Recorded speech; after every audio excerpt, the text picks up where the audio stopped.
not so hot starts. It's that passing game and that defensive.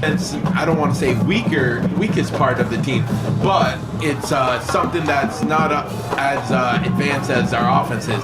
But as of late, again, Coach Glow has got this defense performing, and they're really starting to come into their own here and hopefully going in with a great head of steam into the playoffs. And I know Minot State comes in with a record of 1-5, but if you're Coach Todd Hoffner, what are you looking for from your offense to start out this game? And what is your message to the offense to start it off? Biggest thing is come out and be firing all cylinders. Watching some practice this week of Minnesota State, how they plan their practices, they'll come out and they'll go right into a team 11-on-11 period after just stretching. And you may think, what's the big deal with that? Well, right there, that's setting yourself up to be able to come out of the locker room and come play football right away. So you're coming out of practice, had a long day of class, whatever it may be, and you're being thrown right into a live 11-on-11 action. And basically get in the consensus of knowing you have to be ready to come out and play 100%, 110%, if you will, to be ready to go right away and not have a lackadaisical start and maybe even play down to your opponents in a way, if you will. Because that's the toughest thing, like we spoke about in previous weeks, is that every team's going to come out and throw their haymakers at you. Because you are number one, you are got that proverbial target on your back. You're going to get the best of the best from every team. But being the team we are, and Minnesota State Mavericks, they are able to weather these early storms from some of their opponents, settle in, make the correct adjustments, and come out and play fast and flying football. Yeah, one of the cool things about coming into the college game or the NFL game, it seems to be a lot of guys as they come out of the tunnel, as you could have seen there, a lot of guys taking a knee and praying before the game, and it's kind of cool to see that as it's the whole team in unison and everybody just kind of, it's just at peace. Yeah, and that's one of the cool things. As we're going to take a step aside here for a minute as we get ready to play our national anthem. Please stand and remove all headwear as our flags are presented.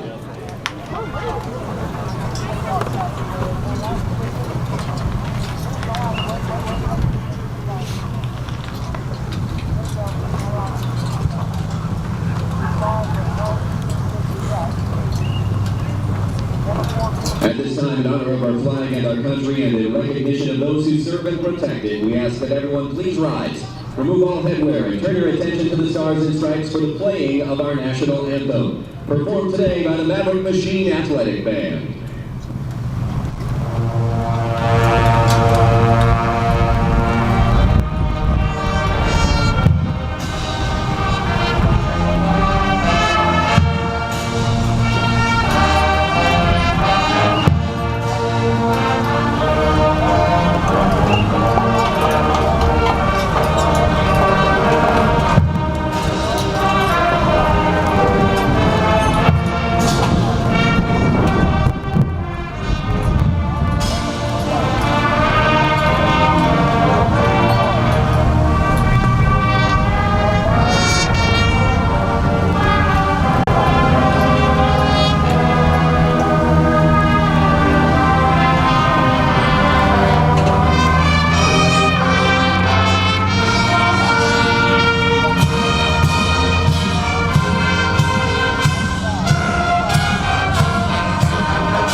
Minot State Beavers versus the 6-0 MSU Mavericks.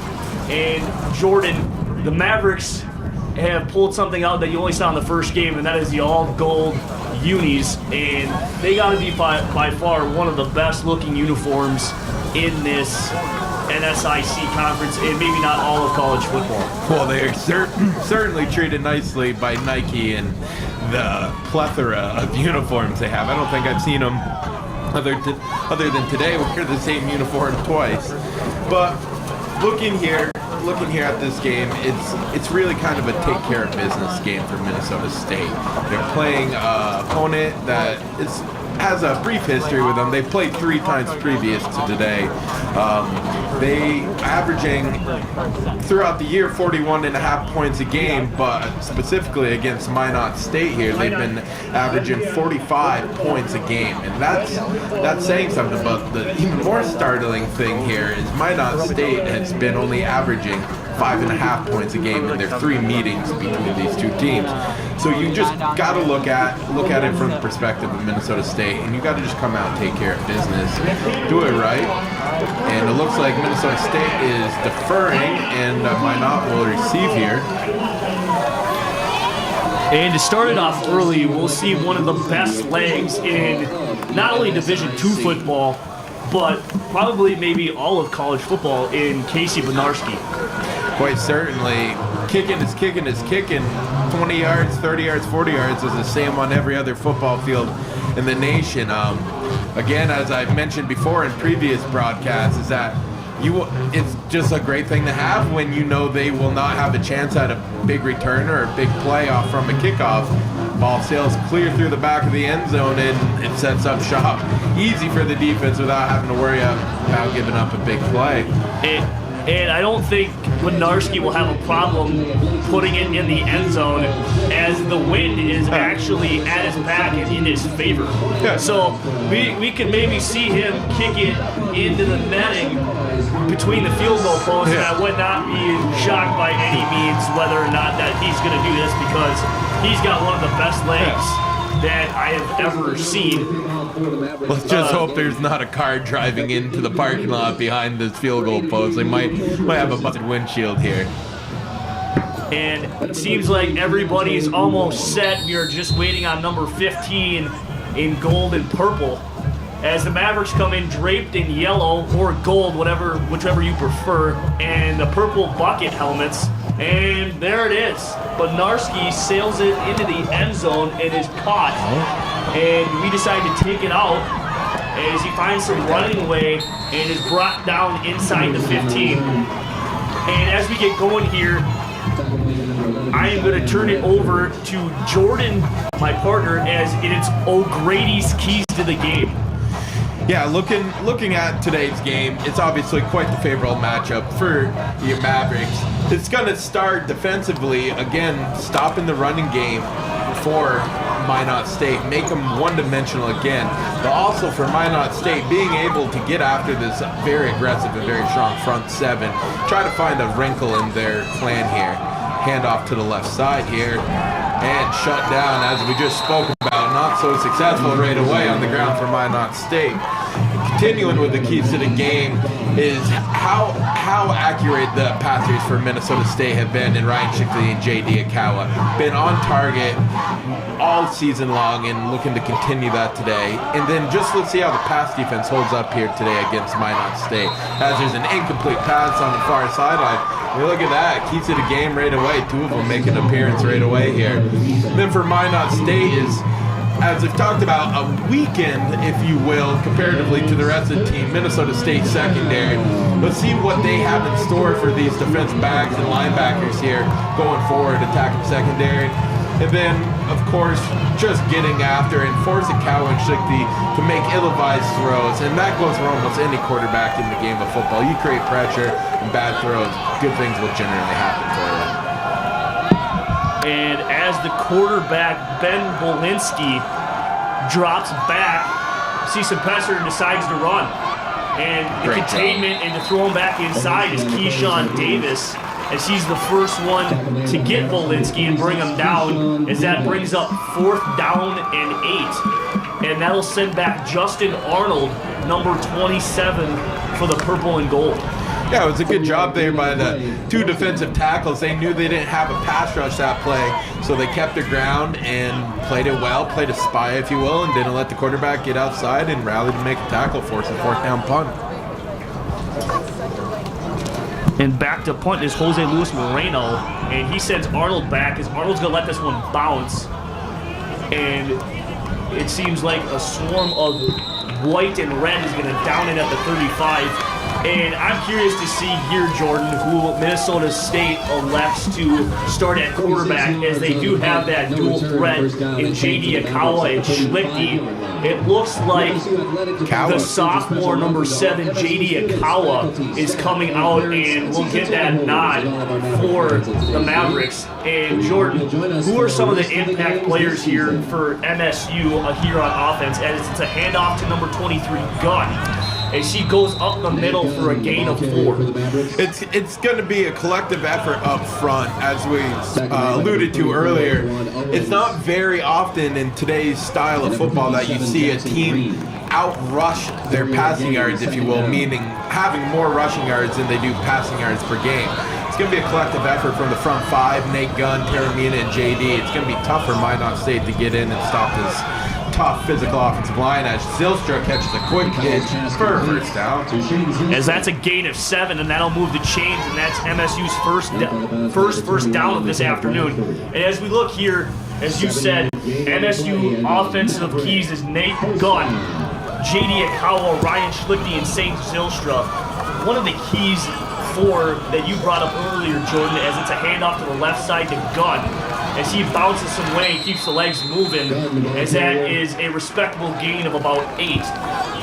And then we look here, it's the length that I think is going to cause the most trouble here for the secondary of Minot State, as the length of the wide receiving core is absolutely ridiculous on the side of MSU, with Zylstra, with Arnold, with the freshman, I should say, in Jalen Sample, as it's a handoff to Gunn. Gunn finds some running way and is tripped up. And he was tackled by number 34, Kewan Owens. Back-to-back great plays by number 70 at right tackle, Hunter Topple, just manhandling defense. So far, this offensive line has created some huge lanes and making it easy for Nate Gunn to put the foot on the ground and get going north. And some of Minot State's key defensive players, we look at their safety, Chris Rivers, as he has a big year ahead of him, as Akawa goes to the sideline, is brought down for a loss of a couple. And then Keontae Godao and Logan Kruger are some of the 3 guys that you kind of got to look out for in this Minot State defense, Jordan. Yeah, they've been struggling all year. They've given up now have given up over 3,000 yards in their first 6 games, given up almost a country mile, it seems like, every game. And that last play is going to be something that they're going to come back to with Ocala. As it's a handoff to Arnold. Arnold finds some way as he gains a respectable 6. Yeah, Minnesota State does a great job of getting the defensive line and linebackers moving pre-snap. They don't let them get set for that whole 25-second play clock. They come up and have multiple men in motion, or just like that. They'll give you the jet motion and handoff. And in the previous play, Ocala keeps it on the rollout, and that's something that's got to be tough for any defense to defend when you got a mobile quarterback that can roll out clean from the pocket and not have any pressure and a chance to make decisions. As Akawa is in the shotgun, he's got a 3 wide receiver set. As he looked to throw, and he finds Zylstra over the middle. Zylstra's got some running way, and that is 6 for MSU. Touchdown, Minnesota State. And Akawa to Zylstra. And as we said before, Zylstra is one of those key guys you got to look out for. Yeah, men among boys really out there for Shane Zylstra. But on that previous scoring play, if you can see here, they got an inside rush, but number 23, Nate Gunn, did one heck of a job coming up and getting his face mask in the defensive lineman's chest to thwart that pressure. And he could have had a drink there too before he threw that ball with all the time he had. And great hand catch by Zane Silsher to bring it in after. Go for two here as Arnold throws it to the tight end Neeson, and that's two as Minnesota State goes up 8-0. And I think Todd Hoffner is sending a message here early. That was something I did not catch in watching some of practice this week. They even had that snuck in on me. Great job there. If you're new to Minnesota State football, they do that pre-snap motion there on the kickoff, or the PAT, excuse me. And so that was a great job there, using what they've done in the past to send that up here early on against Minot State. 3 minutes and 14 seconds. Just a great pass there from Strictly. Great job up front. As we take a look here at the scoring summary of that drive, it was 7 plays, 65 yards, and it only took Minnesota State 3 minutes and 14 seconds. And that is pretty quick for how that, and alongside that, they got 2 first downs, but it was that 36-yard touchdown pass from Akawa to Zylstra that set it up and result in a touchdown, which is, and then they added 2 points, so that results into an 8-0 Minnesota State lead. And if I'm not mistaken, that's their first or second attempt for 2 on the year, even though we're in game number 7. As Benarski is set to kick,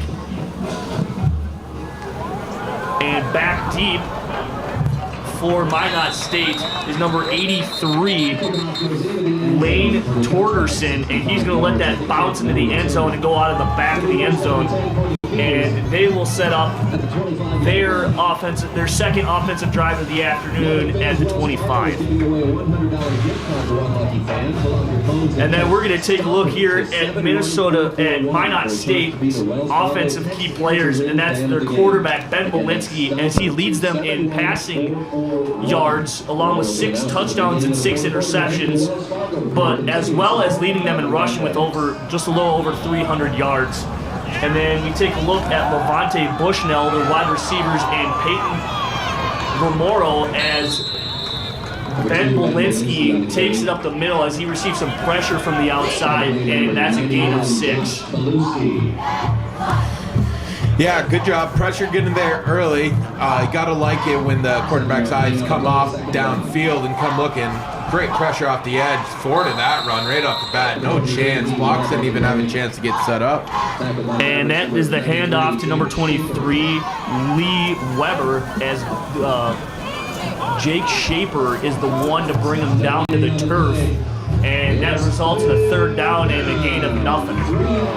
So it's 3rd down and 3, and Minot State is looking yet again to go 3 and out for the second straight possession, as they don't really want to do that, as they want to keep this offense of Minnesota State on the sidelines as long as possible. As Belinsky sends his wide receiver in motion, drops back, receives some pressure, finds a wide receiver, but that is thrown wide and incomplete, as that results in a 4th down. And here comes the punting unit for Minot State. Yeah, one thing that Minnesota State's doing good early, much like they do on offense and keeping men in motion, they do a good job of disguising that right to the very snap of the ball. Looked like they were in a cover 3 shell look, but then brought that linebacker up and played man on the outside and confused the quarterback there for Minot State to make a bad throw behind the receiver. Yeah, and as we look at some of MSU's key defensive players, it's Chance Bowen, Alex Godel, and Kate Johnson, as they set up some havoc. As Alex Godel was one of the players that kind of forced that early throw, but also at the same time, Belinsky had a wide open wide receiver. He just outshot him.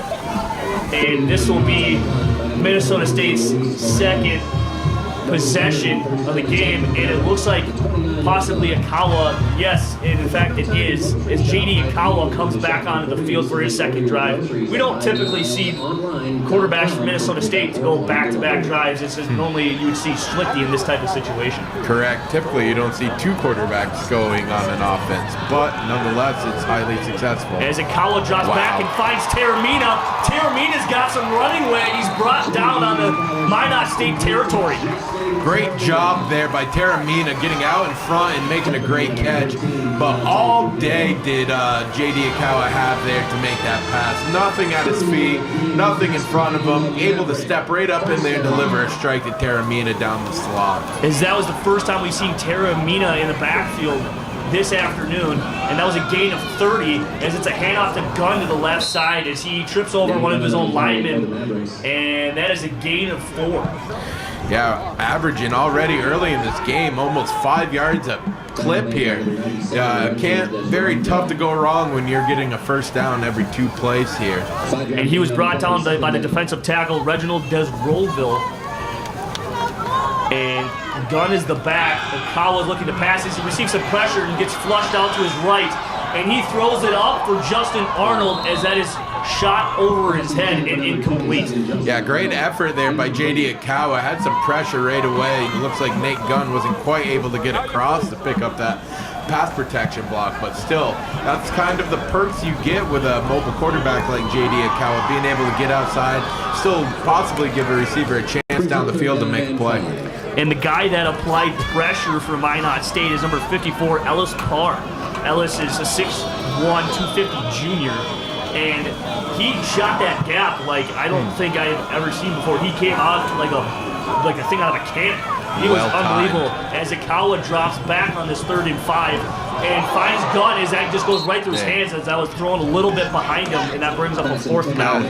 That was set up quite well. Had a chance to be big, but couldn't quite complete it. Looks like Minot State taking a page out of Mike Zimmer's playbook with a double-A look there. Let's see if they come back to that, because right now they're getting very little pressure, and that might be something that comes back later in the game for them to be successful. And as we mentioned earlier, it may come to a surprise to some of you if you are first-time listeners here on this broadcast, but this is our kicker, Casey Benarski, as his career long was last year in week 3 at home with a 64-yard field goal as Casey Benarski's got kick. The distance. It's got enough. He got it. And we'll see as it is good. Casey Benarski from 53 yards, and he gives a stare at the Minot bench saying, yes, in fact, I got that. And he puts the Mavericks up 11-0 as it's 11 straight points here for MSU here in this first quarter. Brian, I don't know quite what to say, man. That's having a guy like this on your sideline, you got to be happy knowing you got 3 points almost every time, and no matter what situation. He's looking at a bright future at kicking a football at the next level after this. Unbelievable kick. And I shouldn't say unbelievable. You see him do it in practice every day almost, and just great leg. Just great leg power. Can't fault the kid, and it's a good thing for Minnesota State. Yeah, and as we were watching him warm up, he was hitting consistently from 50, and he was a little bit shaky from 55, but I think he found that sweet spot at 53. It's kind of like watching him. He's almost like a golfer. You know, a lot of these PGA Tour golfers, their drive, it looks so effortless and smooth. When he goes out there and kicks the ball, his leg is nice, smooth, and he's always striking the ball at a great point and drilling it through the uprights. And as we take a look at the scoring drive, it was 5 plays, 35 yards, only 1 minute and 8 seconds. And it was a 53-yard field goal by Benarski as the ball fell off the tee from Benarski, so he's got to set it up again. A well-balanced attack here so far for Minnesota State. 6 rushing attempts and 5 passing attempts already early on. So well-balanced, but both sides of the ball proving vital early here for Minnesota State. As the ball fell over again, and Benarski's going to have someone to hold it. And this is Benarski's 3rd kickoff already in this game, and we still have 8 minutes to go in the first quarter. Always good when you're kicking the ball rather than receiving. It means you're doing something right. As Benarski's big leg will send number 83, Lane Torgerson, into the end zone. He'll just let that one drop yet again. And it seems like a repeat of last kickoff as they will set up shop at the 25-yard line. And as we look here, as we come in, that front four, that initial front four for Minnesota State is super key to getting this game, and it's led by the senior number 90, Zach Dodge. Showing a lot of confidence here in the secondary with a man look here to begin. A lot of confidence. As Bolinski hands it off to Torgerson, as he's got some lane, as he receives a block from his receiver, and Lane Torgerson gets a gain of 14, and that's the first down of the afternoon for Minot State. Yeah, that was just a good check there by the quarterback, realizing they didn't have anyone necessarily over on the left side and had a one-on-one matchup in terms of blocking, and running back able to sneak through for a nice hand. And here it is it's a play action from Minot State as Bolinski outrushes, and he'll gain about 4 in that as he runs into the wall, and some Mavericks kind of had to help him up there. But it looks like a 2nd down and 4. Yeah, this is something you see quite often from opposing teams when they're playing Minnesota State. You got to find a way to get these guys moving laterally. You don't want Minnesota State going north and south, because that's when problems begin, much like this right here. As Torgerson is met in the backfield by number 55, Destin Woody. He's a 6', 215 junior. And he got shot out of a cannon there as Torgerson loses about 3. Another crucial 3rd down here, as mentioned earlier in the pregame, holding opponents to just under 41% conversion rate on 3rd down. We'll see if we can improve here on that. As Bolinski drops back the pass, sees the pressure inside, and tries to find his receiver, as that was intended for Connor Beeston. And that results in another possible punt here, as it is in fact, as we will see number 4, Moreno, come back out yet again for his punt. And this time, alongside Justin Arnold, is number 36, Keyshawn Davis. Yeah, good job there by Tyshawn and Brooks. And man coverage on the far side there had his eyes on the quarterback the whole time. Broke on the pass before the ball was even thrown, and had no opportunity for a completion there. As Moreno has another shaky punt, but it takes a bounce inside the 20, and that was in favor, as all of his punts of this afternoon, as that was his 3rd one, has resulted in a bounce that went in favor of Minot State. So even though those shaky punts that he's gotten off on that right foot, it still takes a bounce and in his favor. Yeah, I think they're really trying not to let that ball get into either one of the returners' hand, because I think they have some knowledge that they may be struggling on the coverage team for Minot State. So that's one less opportunity for a big play for Minnesota State. They've already given up a few here. As you see under center, it's another quarterback exchange, and it's number 5, Ryan Schlichty, as he's a Mankato native, as he will roll out to the right. And he has Zylstra wide open, but overshoots him. Late and flag. that is an incomplete, but there is a flag on the play, so we'll see what happens here.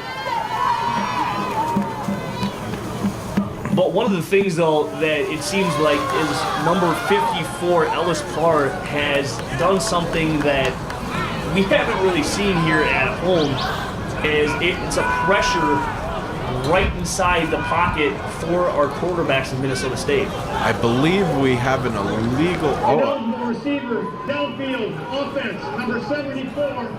The penalty is declined, 2nd down. We'll say illegal formation. As that penalty is declined, as you cannot have a receiver or a lineman downfield, was what it was, over 3 yards when you're throwing the ball. So we will see what the offensive coordinator for Minnesota State has to offer here, as he looks to pass, and he looks for Zylstra. As Zylstra kind of had the ball bobbled a little bit, and that's completed for a gain of 6, as it sets up a 3rd and manageable here for the purple and gold. I understand the logic of Minot State not wanting to give them an extra down, but that kind of makes it a very 3rd and manageable by not accepting that penalty, because if that was a catch 5 yards back, they're looking at a 3rd and 9 right now. So it's something that favored Minnesota State here. And if you're Minnesota State, I think you could possibly run the ball as you've been able to do it all afternoon, but this time they will set up the pass as it's a clean pocket, as it's thrown behind Zylstra. And that was Zylstra's 4th target of the afternoon, and actually, excuse me, 5th target of this afternoon with 3 catches and 2 incompletions. And this will send Benarski out for his first punt. Not a bad job there up front, but just things didn't seem in unison there, that drive for Minnesota State. Number 54 for Minot State, Ellis Parr, creating a little bit of havoc here this drive and making it a little tougher for Schlichting to step up and make a good ball. Well, that last play, he had a clean pocket, so it seems like as that punt from Benarski is almost blocked as Torsen for Minot State gives a little spin move and dumps it out to the side of Minnesota State and is brought down by Michael Colney inside the 45, as this is the best starting field position for Minot State this afternoon. They are looking to capitalize here. If you're the offensive coordinator and the head coach for Minot State, what are you looking for here on this drive here, Jordan, as they try to see and put something not only on the board, just have some progress and show something that's going to excel that you can probably take. Yeah, like you said, you got to have something you can hang your hat on. Minnesota State can get 4 or 5 yards of carry. They got to find something here that they can go back to after a big play, something that keeps them in positive situation. Right now, they haven't had too much. As Bolinski rolls out to the left, and he finds his receiver, and that looks like a gain of 9 as it's close to the first down, as that was caught by number 82, Kenny Schrum. Yeah, keeping a few more guys in there that help keep the quarterback upright will give them a little bit more time there. Still close quickly, but we'll see what they've had more success here in a man look defensively early on. Let's see if Coach Glow goes back to that. And one of the guys for this Minnesota State offense that's very overlooked is number 1, the safety Parrish Merrow, as we'll get to him in a minute, as Lee Webb takes it to the left side as there is a flag on the play, and it looks like it's a hold on Minot State, and in fact it is, and that play is negated. That was a great job there by number 49, Alex Godel, coming from the linebacker position and stunning that block right in the chest, leaving the running back nowhere to go. Then tried to flip the hips and run and track down the ball carrier, but he was held, and we'll get 10 yards back here. We'll have a 2nd and 11 here coming up. And as I alluded to, one of the really underrated guys in this defense for Minnesota State is number 1, Parrish Merrill, as he doesn't really get a lot of credit along with Jack Curtis and Keyshawn Davis. But why do you think that is? Is because they don't really see him out of action because of that front 7, or what do you think here, Jordan? Well, it's a culmination of things. When you got this much talent around the board, you really got to just do your job, and that's what they do. Great play action there. Handoff, and it's a play action, and that's a big game for Minot State as he spins away and is tackled, and that's number 14, Levante Bushnell, the leading wide receiver for Minot State, as that is an incredible gain, as that looks like it's a gain of almost 47. Yeah, that Tyshawn and Brooks there got caught with his hand in a cookie jar, so to speak. His eyes went back to the quarterback and not on the man, and was able to get wide open as we get a false start here on the left guard, I believe. No, timeout. Looked like the left guard jumped a little bit early, but timeout nonetheless. As this is Mankato State's first time out of the afternoon, as they weren't really ready to go, and this is like what we alluded to earlier, this is kind of the second big play, and Minot State is not really going away here, even though their record doesn't really show, but their effort here to start this afternoon is quite incredible. Yeah, nor should they. I mean, you know, your season for all kind of stands is almost over in terms of playoff hopes, but yeah, this is a good call here by Todd Hoffner. After a big play, slow him down. Let's get back together. Let's put something in here and make a good red zone stand. I like the call. They were trying to go hurry up, and it looked like they may have had a big play on that zone play coming right there. Good job slowing them down, but I think this is where the pride of the Minnesota State defense, if you will, is going to show up here with that big, hungry defensive line. And windows get a lot tighter once you get down here in the red zone. Not as much room to work, and you got to really put that ball with some pinpoint accuracy here. As this is the first red zone trip for any team this afternoon, even though it shows Minnesota State 11 and Minot State 0, as Bolinski looks to capitalize on that huge play to Bushnell before that timeout by Minnesota State. As Bolinski fakes handoff, and it's a quarterback draw, or is it an option? I don't. Jordan, you got to tell me on that one. I'm still learning the game. That's still kind of one of the new nuances in football that we're seeing a lot more of. Each team is doing in a run-pass option. I think that was more of a designed run, but the misdirection with a handoff with the ability to still have a few receivers go downfield to try to make a play. I think he didn't see anything there and just kept it. But RPOs are something that Minnesota State has had a little bit of trouble with. As Bolinski drops back the pass and is looking for Bushnell, and that's caught. Touchdown, red and white. That is the first touchdown this afternoon, and Bushnell's 4th on the year as the Beavers climb back in after 11 unanswered, and that gave some life to that Beavers sideline. Yeah, that was a good answer there. Couple big plays on that drive. Both times on the touchdown pass and the big pass down here on the right sideline, they got caught in man, and I believe both looking at the quarterback in the backfield, eyes in the backfield, and just not playing the man. As that is almost blocked, and that is missed, and they are signaling no good as Moreno was kind of trying to plead his case, but he will have none of that as the score will look at 11-6. As that was an impressive drive for Minot State, as they only went 53 yards, but it didn't take them that long, and they kind of picked apart the pass defense for Minnesota State. Yeah, it's kind of been a bit of a problematic area for Minnesota State. Gotta find a different scheme here. We're not doing too well in this man coverage right now. We'll see what Coach Glow and defensive backs coach Lavelle Jackson has in store going forward here. And as we look at the scoring summary, 4 plays, 57 yards until 2:02, and it's a 13-yard touchdown pass from Bolinski to Bushnell to bring the Minot State University Beavers within 5 on your Mavericks. And this is Minot State's or Moreno's first kickoff of the afternoon, as they are showing a little bit of consistency here, as they had their first 2 possessions kind of a mute point for them, or 3, excuse me. And now this sets up Taramina as the lone receiver back deep for the gold and purple.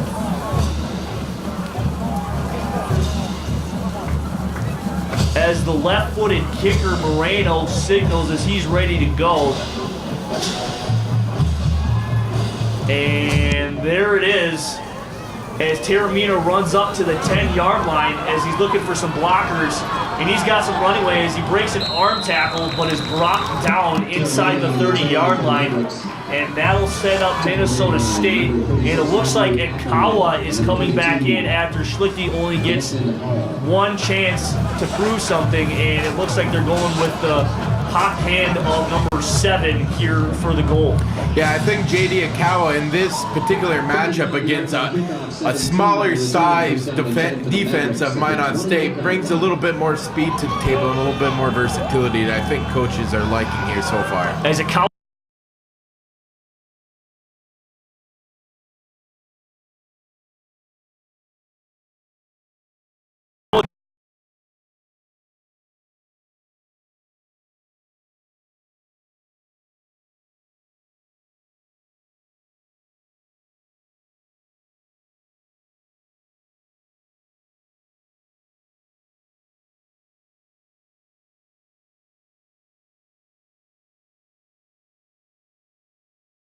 strength there, keeping the legs moving forward for, what is that, gain of 6, it looks like.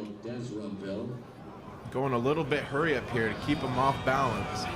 Yeah, I kind of like the pace that they're going now. As they're going a little slower, and Akawa looks to pass, and it's thrown a back shoulder, but Zylstra outruns it, and that's an incomplete pass, and they'll set up 3rd down and short. Yeah, it looks like there was a miscommunication on what route was to be run there by Zylstra. threw it to a spot. I thought it looked like he was trying to get him on a comeback route where he was throwing the ball, but Zylstra had other ideas. As you look on your screen here, that's Pribble getting taped up in the hand. And this will set up 3rd down, as this is the 3rd consecutive drive, as Minnesota State so far is 0 for 2 on 3rd down conversions. As they have Vance Barnes, Zylstra, and Arnold are the receivers, and Gunn is in the backfield. And Ikawa has a wide open running way up the middle, and he'll pick it up himself as Ikawa uses his legs for a gain of 6, and that's another Maverick 1st down. You love the effort and you love the passion of diving forward, but you got a quarterback coach and some coaches maybe telling you to go feet first there in that instance. Good job nonetheless, getting the 1st down, moving the chains, and keeping the Minnesota State offense on track. One of the things I like about Ikawa is he's not afraid to take a hit, but sometimes that could get you in a little bit of a trouble as he got tripped up, and then as you saw in that replay, that helmet went right into his thigh. But that's what the pads are for. As he's a hand up to Gunn, and he bounces it to the left side, and Gunn is loose! And he steps out of bounds at the 27-yard line, as that is yet another big play for number 23, Nate Gunn. All you young tight ends out there, if you're watching this game, if we can see that replay, watch number 88, Trevor Nissen, getting downfield and getting a level and block and out in the secondary. If he was able to stay in bounds here, if you can see this block right ahead, level, great effort by Nissen, flatten him. If he was able to stay in bounds at 6, but that's great effort there. Watch out, you young tight ends. As it's a play action, looking for Zylstra, and that pass is broken up, and that's just great defense from number 21, Michael Bradford, the 5'11 sophomore. Sticking up for himself after getting planted there by Trevor Nissen. Way to come back there for number 21. And I kind of like that they're just letting them play, as we know Zylstra kind of is just an all-American type around effort, day in and day out, and practice in games and whatever. You just expect that from Zylstra. And he can kind of take that physical attack. But what do you think is like kind of the line here, Jordan? As it's a jet sweep to Arnold. Arnold finds some running way, and that's another 1st down for Minnesota State. You said it right there about Shane Zylstra, and again, another great job on the edge blocking there. Shane Zylstra got to see where the ball was coming, able to get a good block, and he's Mr. Fundamental. He doesn't take plays off. If he's play away on the backside, he's going to go try to track down that free safety or that corner to make a play and make a block and spring him for the big one. Just overall, great guy, great athlete, and just Mr. Fundamental. Does all the small things right. As this is Minnesota State's 1st time in the red zone this afternoon, let's see what they have drop, as it's a quarterback designed run to the right side, and Ikawa drops forward for a gain of 2, and that's 2nd and 8. Yeah, that closed quick, running that to the short side of the field. He didn't have much space to work with, and it's a good job by the defensive line of Minot State, slanting across the face and closing those running lanes. And as the clock dips inside 40 seconds here at the end of the 1st quarter, we'll see how many plays Minnesota State decides to run here if they do decide quick draw. But one of the things that you got to look up is as at the top of your screen is Zylstra. So they're looking for him, yes, as he is caught, and he makes the catch, being hit immediately after he caught it. And he's tackled by number 13, Keontae Godo, as that is close to a 1st down, but it's 3rd and inches for Minnesota State, and we'll see if they decide to draw off sides or go for it here, as the clock says 5 seconds. And they decide to snap the ball, hand it out to Gunn. Gunn picks it up, and he's tackled inside, and the ball is loose, but they are signaling him down. And the clock is 0, as that's the final play of the 1st half. And let's see where they set up the ball here. Rolling on the field as the ball carrier's progress was stopped. Progress was sufficient for a 1st down. That's the end of the quarter. As that is the end of the quarter, and Minnesota State indeed will have the ball to start the 2nd quarter, as the score reads it 11-6. You are watching Mavericks football on the Maverick Broadcast Network. We will be right back after these messages. T-shirt toss. The street team could be heading your way. Make sure to stop by Pump 500, a great place for gathering.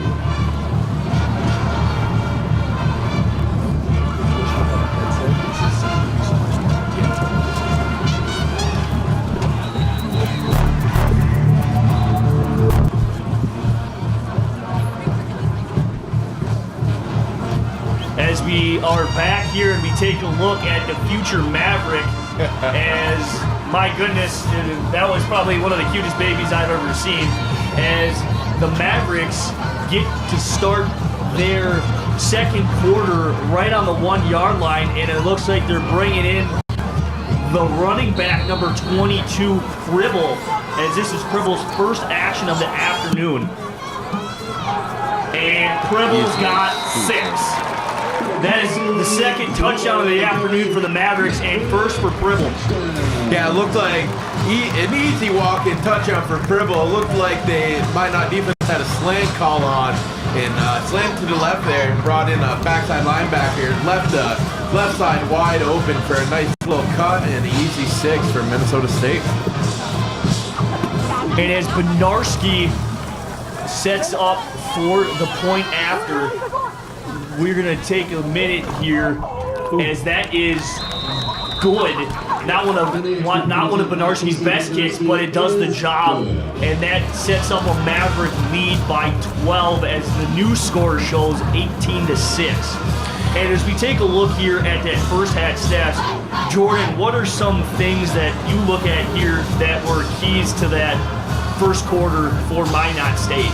Yeah, you know, they were able to find a few holes in there and catch some of the D-backs looking into the backfield, as I've said before, and able to get some big plays. Minnesota State will settle in here, maybe have a little bit more safety help over the top, and I think doing that will give your front seven the chance to be who they are, be the playmakers, be the All-Americans that they are, and let you have a little bit more help in the secondary there. Look, one thing that I like to mention about the Minnesota State offense is that this two-headed monster at quarterback, if you will, it has got to be unbelievably challenging for any defensive coordinator to figure out who at first is actually going to be the main guy on any given day. And then having a guy like J.D. Akawa just come in a better matchup for him. As I said earlier, it's a smaller, quicker defense for Minot State. And so having the ability to go,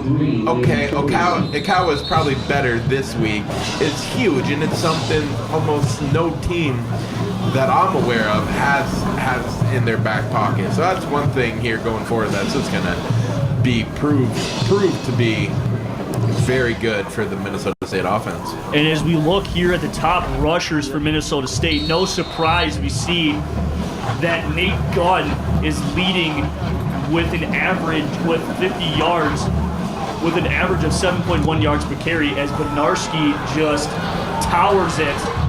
And that is fair caught by number 80, Lofton Klabundle. And yeah, I think that was almost intentional there by Bedarski. You got some athletes, some speedsters, if you will, on the kickoff team trying to get down there and force a turnover real quick, or even receive the ball themselves. They came pretty close there, but I don't let that fool you. I think that was intentional there. Yeah, and also maybe have to do something with the wind is in his face on that kickoff, as we will see Belinsky set up this Beaver offense for the first time here in the second quarter.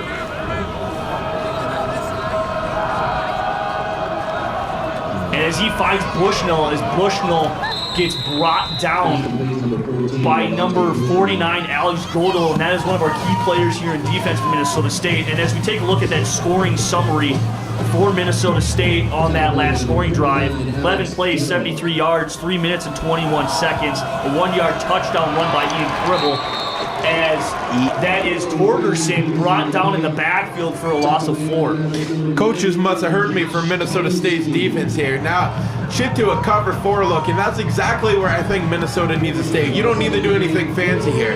You put 4 over the top and let your front 4 do the trick.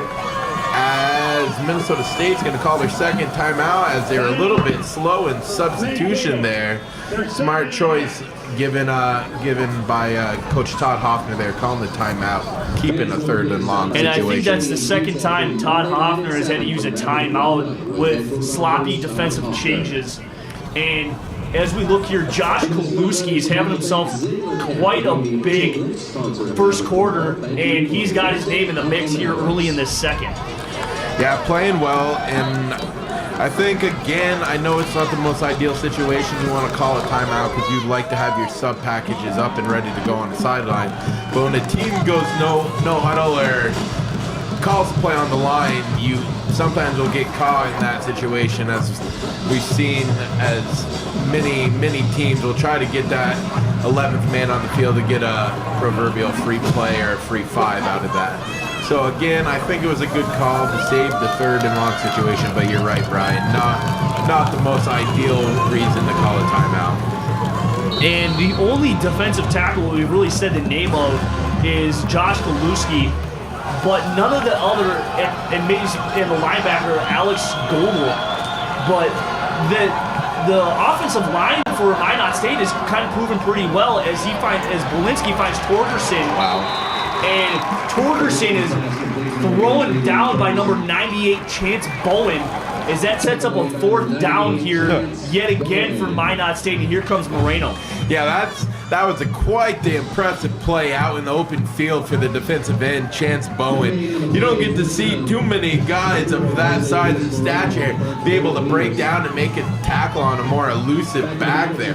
Great effort and great defensive call. Had pressure right away, had to throw it to the check down. Offense, Tyler Schmidt doing a great job holding that block just long enough to make that defense believe he wasn't going out for a pass, and then sneaks out, leaks out, runs a small little corner route and gets wide open, and a nice ball by JD coming back across the field for a touchdown. Just excellent execution, play calling, and all of the above there by the Minnesota State offense on that drive. As Ikawa is on fire, and one of the things is people might seem that that wasn't kind of the best play as Ikawa threw that off his back foot, but he got enough on it, and Schmidt was just so wide open that it didn't really matter, and he got enough ball as Schmidt walked it into the end zone. And number 15, Benarski, is set up for his 3rd point after, as Arnold is the holder. And the snap and the kick is good. And Benarski puts Minnesota State up 25-6 with 12 minutes to go here in this first half. And if you guys are just joining us, how we got here is quite remarkable, as Shane Zylstra hooked up with Akawa hooked up with Zylstra for a 36-yard touchdown, which put the Mavericks decided to go for 2, which put us up 8-0. And then Benarski's 53-yard field goal with 7 minutes and 59 seconds to go. And then Minot State decided to throw a little something in the mix and throw up 6 points. But then in this half so far, actually in the second quarter so far, Minnesota State has scored 2 touchdowns, a 1-yard rush by Pribble, and this scoring drive was 4 plays, 75 yards, 1 minute and 29 seconds.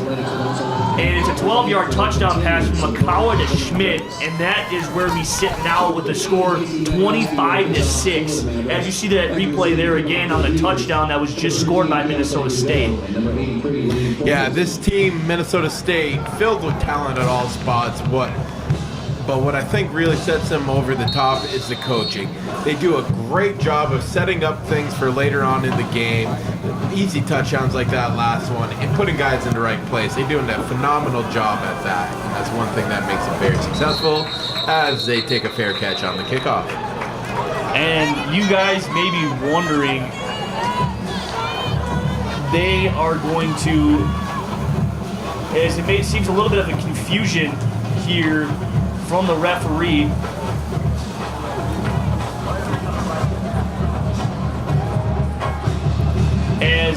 There it is. There's a little bit of confusion, as that is a new rule here in NCAA, as if you fair catch it inside the 25, you still get it at the 25 because they're eluding that they're eluding the kickoff because so many injuries come out from there. And I kind of like the rule, but I also don't, because it's those explosive plays that can really turn games on its heels and create some momentum. As Webb is a fake handoff, and Wolinski will keep it, and that is Schroedermeyer with the tackle, as that's a gain of 4 for Wolinski. Yeah, really sound there from the free safety position with Schroedermeyer. Staying home, not getting lost in the backfield with the action there, and being able to come up on the edge and make a great tackle. And as we look here, we haven't seen much of Jack Curtis as Ty Shannon Brooks, and the pressure from Wolinski flushes him out to his right, and he finds it as that's just out of the reach for Bushnell, and that's incomplete, and that'll set up 3rd down. Yeah, Zach Dodge would have had a clean sack there, number 90, but I think he got New York City mugged right there, and that head official was not going to call it. He had a clean shot, and he got bear hugged, but nonetheless, great job on the back end, creating an incomplete pass. And as you say that, Zach Dodge, as I look down on the field, was shaking his head, and he just had his hands on his hips as he was kind of waiting for the call, as it's 3 wide receivers at the top of your screen. And Wolinski's in the shotgun with Webb to his right, as he's got time, but he sees some pressure from Jamie LaPlante. And there is Ty Shannon Brooks and Michael Palmy, and then Schroedermeyer decides to add into the mix. And that's only a gain of 2, as that sets up 4th down for Minot State. And here comes the punting unit yet again for the Beavers. Great job swarming to the ball there. Initial contact made, able to escape, but great job finishing off the tackle, creating a 4th down. I know it's early in this game still with over 10 minutes left, but just keep your head on a swivel here. You don't want to get beat by some chicanery, as we got some motion here on the punt. And they are going to kick it. As they're going to let that one bounce, and that takes a heck of a bounce as it rolls inside the 5. And that will be down inside the 5 at the 4 and about 3/4 yard line. Yeah. And there we go. As this is going to be a heck of a trek here for the Minnesota State, as this is the longest that they've had to go, and they will throw indeed number 5 Schlichty, and maybe this drive he can get something going, not only for the Mavericks, but himself. Yeah, he needs to get going here, as you just said. It's had a little bit of slow start, but I think the game plan was to go more of a cow, but being here, I think we're going to take a little bit of veteran wisdom here. As it's the handoff to Arnold, and Arnold's got some running way as he runs, and he is thrown out of bounds at the 33. Heck of a block from his offensive lineman as they were just running with him, and it was patient running by that number 27 junior, Justin Arnold, as he picks up a gain of 32, and that will, 28, my bad. But he's gotten his name into the running mix, and he's having a heck of a game running the football. Oh, we got a false start here. Going back to that previous play, Trevor Nissen, he hasn't had any catches today to my knowledge, but boy did he make another fantastic block on the left side there on that jet sweep. He's had a great job blocking an open field and springing these guys for big runs. That's one thing about great football teams is on offense in particular is, are your guys dedicated, giving that extra effort to go make that block downfield? And as we've seen a handful of times today, Minnesota State has that want to and drive to go make these big plays happen. As Schlichty's in the shotgun, they hand it off to Gunn. Gunn's got some running way up the middle as he is thrown forward, as he's given an extra yard and a half, as that will set up a 2nd down in about 3. Boy, that's one man I would not want to see one-on-one in the hole as a linebacker. It's number 23, Nate Gunn. That is one tough, rough, and rugged runner there for Minnesota State. And good luck trying to bring him down with your weak arm tackles or one-on-one. Yeah, but the guy that brought him down is number 57, Jackson Green, as Gunn's number is called again, and is tackled by Reginald Desrenville, and he is having himself quite an afternoon on that defensive front four for Minot State. Yeah, he's definitely been the stud of a bunch of duds so far for Minot State, playing well, but as a whole, this Minnesota State offensive line has done a great job. as Schlichty's has familiar faces as they do yet again send Arnold in motion. Gunn's patient running gets him one, and there is a flag on the field as there is another one and another one. There's 3 flags thrown, as some of them could be for retaliation, but one I know for sure is going to be on the tight end, Tyler Schmidt, who caught that last touchdown for the Mavericks. Yeah, I don't know exactly what he's calling. That looked like a clean old pancake block, complete domination there. And I think they're going to give number 9 a little bit of a pity foul because he just got absolutely flattened on a great block. On the far side, I don't know what we got. Probably a little chippiness getting after it, but hopefully they're offset and we'll get to replay the down. And the referees are having, in fact, a lengthy discussion, but as you go back to that Tyler Schmidt block, I think there's an imprint from where where Chris Rivers actually got thrown to the ground as Tyler Schmidt literally picked him up like a rag doll and kind of threw him down, and it was kind of clear, but it was more after the fact that the play was over, I think is what was being called for. And there was a little bit of men being men in that coverage and the stubbornness from both sides, as you can kind of see the aggression from Minot State starting to set in here as they are down 19. Yeah, I can tell you right now, as a former high school football coach, I am not going to get on Schmidt for that block here. We'll kind of take that penalty in stride. During the play, personal foul, offense number 86, late hit, that penalty course 15 yards. After the play, we have unsportsmanlike conduct, Mankato number 71 and Mankato number 74. We also have unsportsmanlike conduct on Minot number 13. Those 3 players' first unsportsmanlike conduct fouls of the game. It'll be first down. As they clarified it there, I don't know if you're listening, 3 unsportsmanlike conducts, 2 on Minnesota State, and 1 on Minot State is 71 for the Mavericks and number 74 for the Mavericks as well. It's both on the offensive line, but the one that's going to set the Mavericks back the most is that block. They called it a late hit on number 86, Tyler Schmidt, and it's first in a country mile here for Minnesota State, but I don't think that they'll have any trouble moving the football. But let's see if they move the chains as they look deep, and Zylstra throws it over the head and out of bounds. That was intended for Zylstra, and number 21, Michael Bradford, was on the coverage. And just to go back to that previous play with all the laundry on the field, to clarify why it wasn't offsetting was because the first one on Schmidt happened during the play, and I believe it was some extracurricular after the play was over. Therefore, it wasn't the offsetting.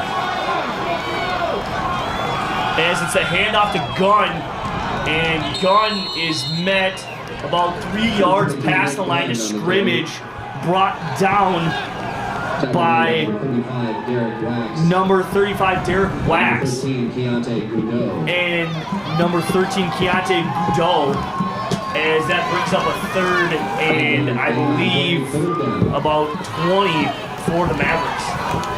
Yeah, I'm interested to see if they're just going to run the ball and live for another down here and punt it away, or if they're going to attack. We got 3 wide and a timeout called by Minot State. Wanted to, not quite the look they thought they were going to get, and they're going to talk about it here.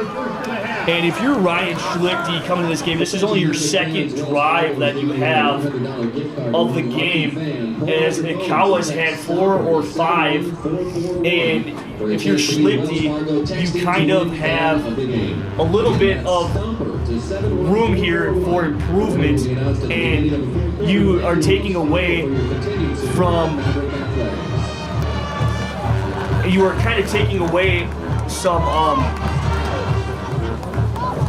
key points here, Jordan, and we are looking here for Schlichty to come out and improve here. Yeah, it's been unfortunate for Schlichty so far. In his couple of drives, he's come out and got a couple of things going. But penalties and setbacks offensively have really limited what Schlichty's had going today. So hopefully we can pick it up a little bit here. I'm very curious. Coming out with the same look, I'm curious as to what strategy Coach Bershorner, offensive coordinator, is going to go with here. And as we look here, I love the fact that Mankato State's got both tall receivers to your bottom of your screen. As Schlichty pump fakes a couple times and finds there's Zylstra, and Zylstra makes one heck of a catch, and there it is for Shane Zylstra as he's pumped up, and that gets the crowd going. I hate to do it, but I got a pick right here. Number 13, Keontae Goudeau for Minot State. Earlier, a few plays ago, turning to the crowd, kind of enticing them. But the old saying, you talk that stuff, boy, something's gonna happen, and Zylstra was that something that happened. And as you're saying that, he actually did turn to the crowd and was kind of like waving his finger, saying, "Bring it on!" And there should be a late hit. We got a late hit now out of bounds. And there is a flag, as there are 2 flags on the play, but that looks like it's just going to be offset in the fact of, yeah, the first one is in fact probably holding on the offense, and then there is a late hit, which I don't know will offset, but that late hit could have been something quite huge for Minot State, as that could have like almost taken them out of the ballgame. Yeah, they're getting a little frustrated. Minot State is getting a little chippy, and that usually doesn't work out too well for you when you're the aggressor in that manner. Great ball. Personal foul. Late hit out of bounds. Defense number 6. 15-yard penalty at the end of the run. Out of bounds. First down. Also during the play, we had a sideline warning on the Minot bench. So, pardon my mistake, as it wasn't a holding, as it's just a warning from the Minot bench, as they were in the white between each 20-yard line, and as it looks like number 13, Keontae Goudeau, just keeps riling up the Mankato State crowd, as it's kind of working to his disadvantage here, as he's getting picked on all over, as he's got the assignment of Zylstra. But in this case, it's Gunn's number is called, and he's tripped up by number 34, Kewan Owens. Man, these guys talking a lot of that junk with very little outcome, and they're doing nothing but giving the Minnesota State Mavericks red matador blanket, if you will, to keep going after him. You're making these Mavericks see red, and let's hope they can finish this drive, because you can't. As a head coach of Minot State, you got to be very displeased with how these guys are condoning themselves on the field, along with their performance so far. And if you guys haven't noticed, as Schlichty dumps it off to Nissen, as that is the second catch of the afternoon, and that is a gain of 7, and that's another first down for Minnesota State. But one of the things here we got to mention, it is family weekend here at Minnesota State University Mankato, so a lot of the players have their family in attendance. And if you are a member or if you're a fan of sports in general, and you have your kid or your son playing out here, or your daughter, or whatever sport that you desire, it's quite remarkable that he is doing this on family weekend, and all the families are just kind of riling them up, and they are just pumping them up the sideline, all of the purple and gold. And here's Schlichty as he's looking for Arnold, as that's a touch pass out of the reach of number 21, Michael Bradford, and Arnold makes a catch, as that's a gain of 9. Yeah, you gotta love the passion, though. That's what football is all about. And going to that last play there, boy, what a throw! Getting it just up and over and putting it right on Arnold. And then on the other end of that, great concentration by Justin Arnold to look that one in. Down to the 5 here. Let's see if the Minnesota State offense can capitalize and punch in for another 6. As they're inside the 10, but they started this second down and 2 at the 13 or 14 yard line, so they still have a little bit of ways to go. So if they get to the 2 or 3, they still have it. as he's looking for the end zone. And that's his second touchdown of the afternoon, number 84, Shane Zylstra. And that is 6 for the Mavericks. Yeah, looking at that last play, great patience by number 5, Ryan Schlichty. The little dump off there on the misdirection pass play there wasn't there, covered up by Minot State. But great awareness by Shane Zylstra, getting eye contact with the quarterback, Ryan Schlichty, being able to come back to the ball and sit down and find that open space in the zone there on Minot State. Great execution, great patience, just a great job offensively all around for the Mavericks. As Benarski kicks it out of the stadium here at Blakesley, but we got to look at that touchdown was set up by 2 really key plays from the Mavericks and Ryan Schlichty, as it was that 21-yard reception on 3rd down and 19 that really set up that Mavericks scoring drive, and then it was that late hit out of bounds as the frustration from Minot State really showed in that play on Schlichty. Yeah, and then adding to that, great points there, Brian. Even when their back was up right against their own goal line, just a great job and a great play call by offensive coordinator Bishorner of getting that jet sweep and getting them that space getting that space from the back of the end zone. So overall, great job up and down the field. And then too, Brian, I think the great job of coming out and getting out of that long down the distance there from the penalties, and just kind of shows the resolve that this team, Minnesota State, has to be able to work themselves out from a bad situation that they may have created themselves. As the clock is under 5 minutes, excuse me, I will take you through that scoring drive as the punt is dropped by Godot, as it seems like he's been more talking smack than playing football, as he's looking for some running room, and he is not brought down yet, so he's still battling, and he's kind of backing it up a little bit as he takes it out to the 21.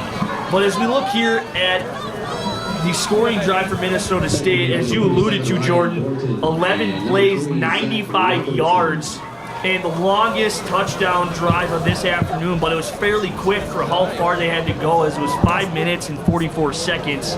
It's a 5-yard touchdown pass from Schlichty to Zylstra, and that's Zylstra's second of the afternoon and Schlichty's first passing touchdown of the afternoon. As the score now reads Minnesota State 32, Minot State 6. As Bolinski brings his offense back out onto the field, and they will start from the 21-yard line as he had a jump, and it is an end around to Bushnell. And Bushnell looks up as it's great penetration from the defense of Minnesota State as he's ran out of bounds, and it doesn't look like he'll gain much, or if any for that matter, as it's a gain of nothing as it's 2nd and 10. Yeah, great job by Schroedermeyer there. He was playing kind of that deep middle safety there, recognized that the reverse was coming, and made a beeline to the left side, flowing right downhill and disrupting that play. He may have not made the tackle, but he is the one that certainly made the play happen there. Great recognition and great poise getting there. And as we look for Minot State, here's the handoff to Torgerson. Is up the middle, and he's got some running way, and he's still loose, and he's still trucking along as he's in the side of Minnesota State. That's Lane Torgerson, and he has seen some running plays this afternoon and also has been targeted a few times in the passing game. Yeah, that's one thing we've seen here. Minot State come back to. They've kind of, after some big plays they've made happen, they'll come back with a little misdirection and gets the Minnesota State defense off their horse a little bit, slows them down, and makes them play it a little bit more honest, if you will. As it's a handoff to Torgerson again, as he tries to do something, but that will be Godel will tackle him in the backfield for a loss of 4, and that is the first time this quarter that Godel, we have mentioned his name. Yeah, it's been a good collective effort all around by the defense so far today with a few minor breakdowns. One thing I notice about the Minnesota State defense is they're not selfish at all. They come and set the edge no matter who they are. No matter who it is, and they'll put their body into that lead blocker and set the edge and not allow him to get outside. As it's 2nd and long, and there's a trick play as Torgerson will throw it, a little bit of a wounded duck, but caught by number 87, Damon Short, as that is his first catch of the afternoon, and that is a huge play for Minot State. Yeah, these are some of the things when you are up big early and you know a team's going to have to start pulling out some of the stops here. This is where it gets tough as a defensive coordinator because you don't go into the week necessarily preparing for these big, long misdirection reverse or, in that case, a throwback pass play like that. So, again, red zone, windows get tighter. Let's see if they can execute an actual offense. As you saw Damon Short across your screen, he's a redshirt freshman from Stockton, California. As Bolinski's pass was dropped in the end zone by a wide-open Bushnell, and that's not something you really see from Bushnell all too often, as Chance Bowen had the initial pressure for the Mavericks on that play. Yeah, I got to give credit where credit's due there. Number 14 for Minot State there. He ran a great route and honestly had Spencer Hermes, number 32, a bit shook there, or at least confused in coverage here, but unable to make the easy catch for 6. As it's a direct snap to Bolinski as he runs it for a gain of nothing, and that'll set up a 3rd down and 10.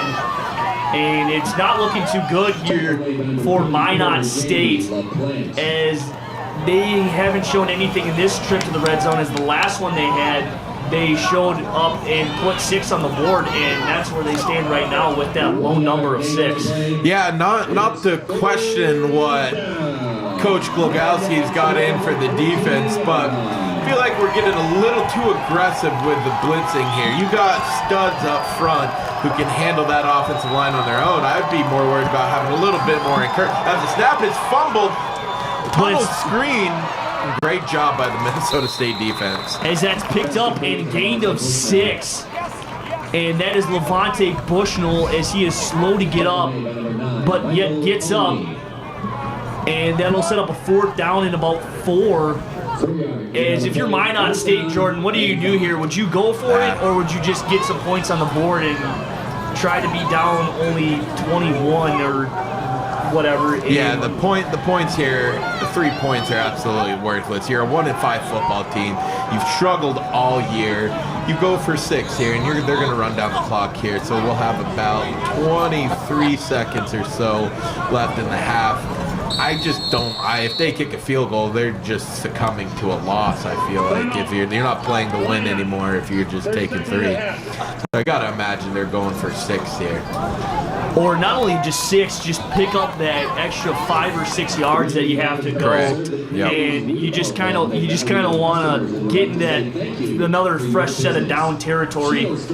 Even though the Mavericks are pretty tough down here in that limited range of field that you have to work with, so it kind of shortens up your play calling ability, and it makes you think that I can't run certain plays, but you can. And sometimes those plays that you don't really expect turn out to be the ones that are difference makers here, and it can turn and give a little bit of momentum back to Minot State, but they got to do something on defense here to slow this offense for Mankato State. Yeah, it's tough. Their mid-range passing game, Minot State today, that is, has been almost non-existent. Their big plays have come off of some miscues in the secondary, looking into the backfield and not playing the man per se.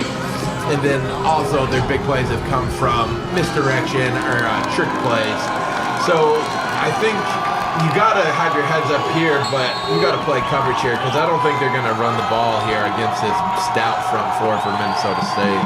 As the crowd on Minnesota State's side is pumped up, as there's Bolinski, and he finds Bushnell for their both second touchdowns of the afternoon, as that is a 11-yard touchdown to Levante Bushnell from Ben Bolinski. Yeah, I don't know why they were sitting in man there. That was a classic little double slant play that everyone runs in Madden, and just got a good inside release and was wide open, and way to redeem himself after the drop touchdown there a few plays ago. And let's see if Moreno can execute on this point after attempt, as he missed the first one, and he indeed gets it, as that pulls Minot State to within 19 yet again. And Minnesota State will get the ball back here with 19 seconds left with a 32-13 lead. Yeah, it seems Minnesota State's had some lapses at critical times here defensively today. They played decent all around, but when it comes to a crunch situation, they have given up a big play. And again, it happened right there. Let's see if they can regroup and settle back in. We've got 19 seconds left here. I don't think we're going to see too much out of the Maverick offense, as they have no timeouts left. I'm interested to see what the adjustments are going to be at halftime for Coach Glogowski and this defense. They have struggled at moments here throughout this first half, and that was another one of them right there. And that scoring summary on that touchdown drive is 8 plays, 79 yards, 4 minutes and 10 seconds. It's a 10-yard touchdown pass from Bolinski to Bushnell, and that is Bolinski's second touchdown pass, and that is Bushnell's second touchdown reception of the game. But instead of 7, it results, well, this time it results in 7, not just 6, as the score, as it puts up 13 points on the board. And Jordan, if you are Minnesota State, what are some things here that you will do, even though there's 19 seconds left? Will you just run the ball, or you just take a knee and just say, hey, you know, we get ball at half, and we'll just take it and run with it? Yeah, if you're asking me, I'm going to take the knee and go into halftime, get regrouped, and figure it out. And that is an unusual timeout from Minot State, as it was being held for Moreno, because this wind is picking up a little bit. If you look at the south end zone field goal, you see those flags wailing and in the wind. And this is particularly unusual timeout, as we were both yet baffled by the fact that the head coach from Minot State did such a thing. Yeah, I don't know if there was, they're trying to come out with an element of surprise, or just to see how they're going to line up on this kick return. With 19 seconds left and neither team having any timeouts, I don't quite know what they're trying to get accomplished here with that. Maybe a personnel thing we didn't recognize. And as Moreno sets up again, Jose Luis Moreno is a 6', 170 junior for the Beavers. And I think this is a conversation here, as maybe let's do an onside kick and maybe see what can happen, or what do you think? Yeah, I don't know. I'm leaning towards it was a miscommunication, or didn't have the right personnel out there. But we're going to find out here. As here's Moreno's kick, as he does, in fact, kick it deep to Taramina. Got a chance. And Taramina is going to take it out from the 1, as he's got some blockers and some running room, as he cuts it back up to the middle of the field. And Taramina is letting some blockers, and he is loose down the sideline. Taramina still got some blockers, at 6 for number 6. Touchdown, Justin Taramina, 99 yards. We got ourselves a ball player. I don't know if that's what they called the timeout for, but I'm sure glad they called that timeout. Again, great all-around effort blocking by the Minnesota State team. He had the whole cavalry out in front and makes a brilliant cut, puts a foot in the ground, and gets Minnesota State 6. Talk about a quick response there. We get the response before the half is even over. Great execution on the kick return. Unbelievable job all around. And just a great effort by Justin Taramina, bringing it the distance. And one of the things I got to point out, if you saw in that replay, Parker Gludemans had his blocker for nearly 45 yards before he place planted him into the ground at the 5-yard line. And the clock does say 0, so that will be the end of the first half in a great way for the Mavericks on that 99-yard touchdown run for number 6, Justin Taramina, and that is completely huge. And I think a little bit of a lapse on the side of Minot State, as the final score entering the half is Minnesota State 39 and Minot State 13. As it's halftime here at the Blake, we will be right back with stats and analysis right after this.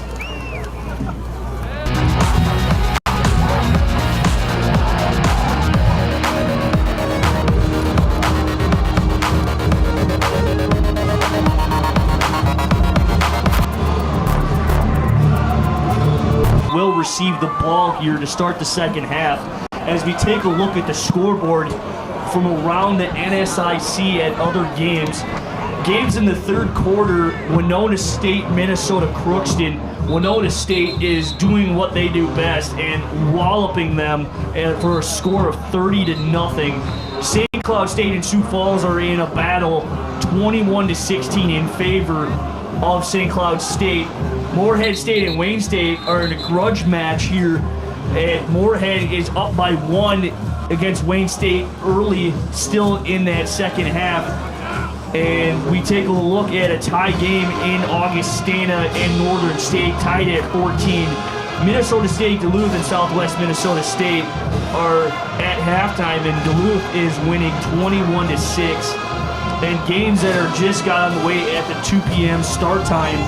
Bemidji State is up against Upper Iowa at the start of the second quarter with a 14-3 lead, and Concordia St. Paul and University of Mary are tied at a big old goose egg early in that second quarter.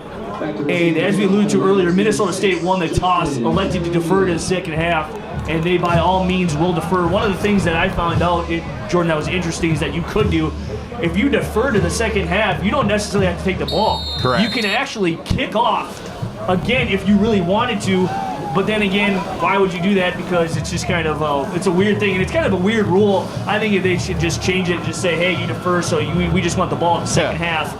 Even though Minnesota State's got a commanding lead here to start, as Jose Luis Moreno is set to kick off, and he gets us underway as Taramina is back, receives the ball at the 3-yard line, and he's looking for some running way, and he finds it again, but is tackled this time, unlike at the end to end that first half. He took one back to the house for 6, and he sets up Minnesota State here inside the 40. Yeah, looking at this replay, man, he was 1 block away from having the green pasture in front of him. Good job again, creating a good starting field position here. As this is the 4th meeting between both these teams here, Minot State, in their brief history. Minnesota has dominated all three previous matches between Minot State. As Gunn gets his number called and falls ahead for a gain of 2. Yeah, good little start, good little clip here, positive yardage, you know. +2 is better than -2, and that's one thing I think we as fans forget sometimes. You still keep that offense on rhythm, getting a gain of 2 here. Let's see what Schlichty has in store here for the Maverick offense. As Schlichty's under center and drops back to pass, as he finds Justin Arnold, another for sure-handed wide receiver for the Mavericks, as Arnold gives a stare down in the direction of Minot State. And it seems like number 9 and number 13 for Minot State are in the thick of things, as it's Chris Rivers and Keontae Goudreau, as they keep just talking back and forth here for the red and white. Yeah, not quite sure what they want to keep talking about, but good job by Schlichty again, getting up and over the coverage and making them look like fools. As Schlichty drops back to pass again, and he looks the way of Goudreau and Arnold, as that is a great thing. As there's Goudreau again, as his helmet comes off, and he'll have to leave the game, but he barged something at Zylstra, and Zylstra's wise beyond his years, as he will not contribute to his banter from Goudreau, and Goudreau has to take a seat, and Goudreau is just a feisty little guy. Yeah, Coach Hoffner along the sideline arguing. What I was thinking was he was really leaning into him with a body. Did a good job of covering the pass interference, but it looked like he was getting a little push and leading Zylstra out of bounds, but good fight nonetheless. And there's a flag on the play as Schlichty has Zylstra wide open, and there's another flag as Zylstra heads into the end zone for 6. But we'll wait and see as 2 flags come out on the play, and that could be Zylstra's 3rd touchdown of the afternoon, but I have a feeling it's going to be coming back here. I'm not quite sure if someone lined up in the neutral zone or illegal formation, but I know over here we definitely got the defensive holding when Zylstra went to turn it upfield. Great job, great feet work too, getting in and out of that cut to get upfield and leaving them in the dust by Zylstra. But it looks like... And it looks like it is. In fact, a touchdown for Zylstra, as that's his 3rd of the afternoon, and that is a 39-yard touchdown reception for number 84. And they're going to get a sideline warning as this linesman explains to offensive line coach Colin Prosser. They're going to get a sideline warning. But it, in fact, was a defensive hold, and Shane Zylstra showing why he's quite possibly the best wide receiver in Division II, making these defensive backs of Minot State look like fools. And if you guys are just wondering, Shane Zylstra is a 6'5", 220 junior out of Spicer, Minnesota, and he has a brother that currently plays for another Minnesota sports team, and that is the Minnesota Vikings. Yes. And he actually got some action for the first time this year on a punt, and he ended up fair catching it, but he finally got some action there as we congratulate him and wish him nothing but the best in his NFL career, as Benarski throws the football, or not, I should say kicks it through the uprights, and that is good as Minnesota State pulls out to a 33-point advantage over Minot State. We knew what you meant there, Brian. It went between the uprights. Yeah. That's all that matters. Exactly, and as you see there, Zylstra is just having himself an afternoon as he continues to pad his stats, and that is his 3rd touchdown of the afternoon as we take a look at the scoring summary. 4 plays, 68 yards for Minnesota State. Only took him 1 minute and 14 seconds to start out the half, as it's a 39-yard touchdown pass from Schlichty to Zylstra, and that is why it alludes to the 46-13 lead, as we could start seeing now for Minnesota State. I'm pretty sure if they stop them here on defense, and seeing the 2nd and 3rd string offensive starters possibly for Minnesota State, but we know Todd Hoffner, he doesn't like to take his foot off the gas very much, and he just kind of wants to force it down the throat of Minot State. Yeah, you said it there, and I was gonna say, I love the foot on the gas pedal coming out of halftime, wanting to get the ball downfield, stretch out this weak secondary, and take advantage of it, and put the game out of reach early.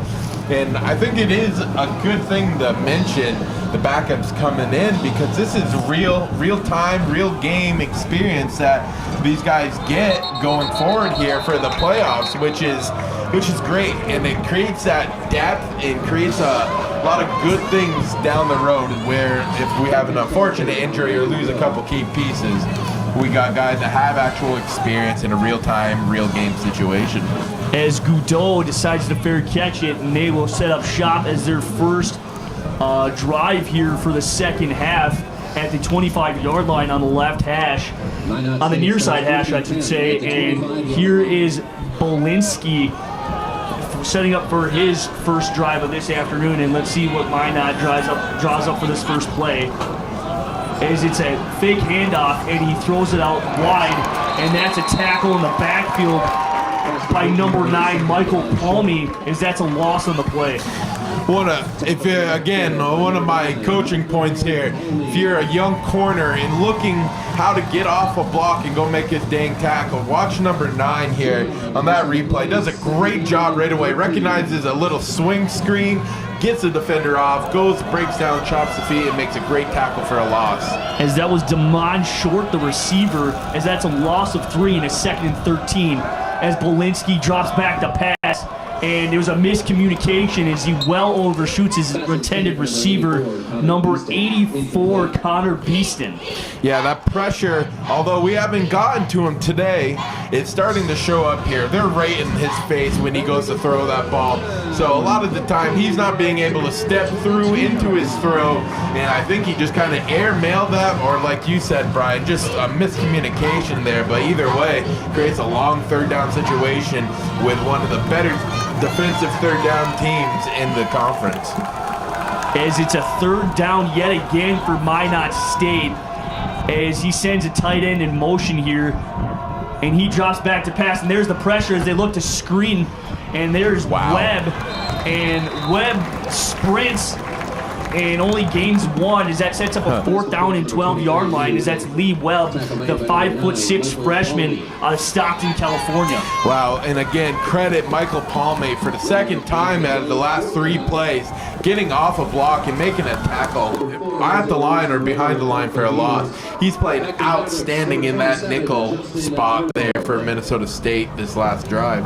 As Justin Arnold is back to receive the punt, and the wind is at his face, so he could be set back. And we haven't seen Arnold return to punt yet today, as that punt is almost blocked, as it is fair caught for sure for Arnold, and he kind of jumps in frustration as he realized he could have actually might have done something about it, but he fair caught at the 42, and I believe that we could see number 7, J.D. Akawa, come back on after Schlichty led the Mavericks down on the opening drive of the second half for 6. Yeah, you said it best. He was frustrated after he caught that, because I even got a little excited inside for that return because I saw some running lanes open up right away. But nonetheless, another opportunity for the Maverick offense to score. And one name that we haven't called on the offense very much, as he is sent in motion, and as I bring this point up, he gets the ball, and that is number 8, Vance Barnes. Barnes brings it up to the first down marker, and it looks like they're going to give him a little short as he's brought up down on the side of Minot State on the 49, and that is 2nd and 1. Yeah, I like how they're attacking. They're not shying away. They're not trying to kill clock here. There's still plenty of football to play, and that's kind of the attitude you got to have, because you see it a lot of times. You start slacking off and trying to kill some time. That's when bad things happen. And Barnes was lined up in the slot on the top of your screen, as the tight end Nissen is found by Akawa for a gain of 3, and that'll move the chains for the Mavericks. Yeah, with this offensive play calling by Coach Bershorner, I love it. They seem to always have a play for every situation. That last play right there, that was never meant to be a big gainer or do anything more than get a first down. Credit Trevor Nissen, get into the sticks, making a great catch, head upfield, and get in a first down. That's one thing that I applaud this coaching staff with. They have a great play call for every situation. As the handoff is to number 6, Taramina. That's his first handoff and run of this afternoon. Wow. And he takes full advantage of it, as that's a gain of 14 for number 6, as he's kind of shown himself a difference maker here. The 5'10" sophomore out of Geneva, Illinois, Justin Taramina. Yeah, one guy that's had one hell of a game today is number 70, right tackle, Hunter Topple, 6'4", 300-pound sophomore. Absolutely been dominant up front and moving the defensive lineman off the ball. And again, another great kick-out block, but not so much up the middle. We'll get a gain of 1 here, but he is played out of his mind, and it looks to be good things that come for number 70 if this is what you're getting out of a sophomore. As there is a timeout called on the field for an injured player, and that is number 9, Chris Rivers of Minot State, as he's been a contributor, and we've called his name quite often in the passing game, as he's proved to be somewhat of a trigger for them in the sense where it comes down to tackle, that he's down and rolling around in some pain. Yeah, you know, it's when you look at defense and who's been making the most tackles, you got to be happy when you read the stat sheet and see that it's mostly secondary guys. Why? It's because this offense is making big plays and forcing the secondary to come up and try to make tackles for a stop. And the front 7 for Minot State has almost been non-existent here today so far in this go. And as you see, Chris Rivers is playing with a cast on his right wrist, as that is something that has been kind of a factor for him as he gets up and he's showing some movement that he could be moving here. But we'll take a seat. And then as we go to Jordan, as the Mavericks have the ball, we look at them continuing to run the ball, and I think that's something that they're going to look here to do with a commanding lead over Minot State. Yeah, that's just something great teams do. If you're able to continuously run the ball, grind that clock as he gets up, and a round of applause from the fans for his efforts off the field.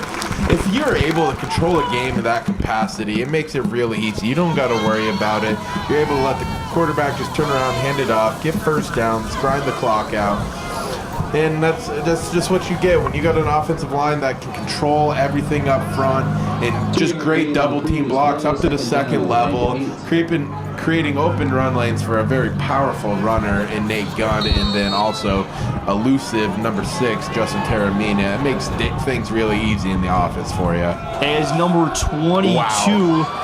Justin Coleman takes his place for Chris Rivers, and Taramina takes advantage of that, as that is a gain of about 34 watch here for folks Taramina. right here, left guard, number 70. Look at this kick-out block and him on skates.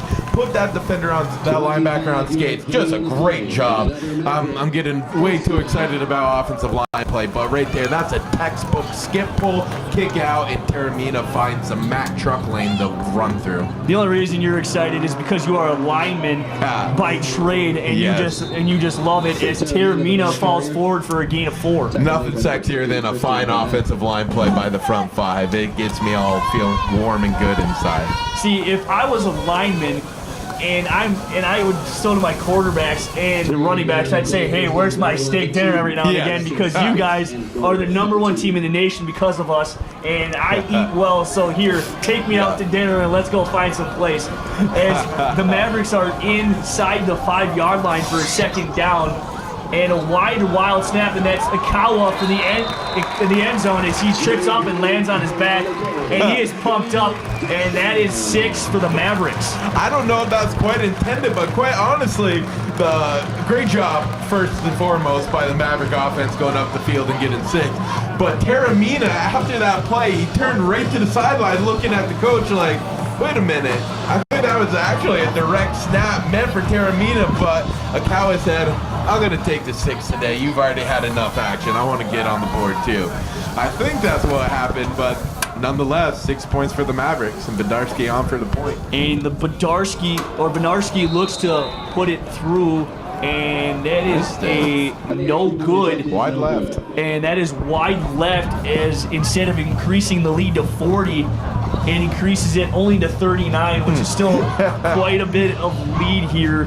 And as we look at the history of this matchup, Jordan, one of the things that stood out to us as we were looking at it and doing our research was the fact of the scoring difference margin is quite unbelievable. And I bring this up now because the scoring margin between these two teams is exactly what it looks like in the history.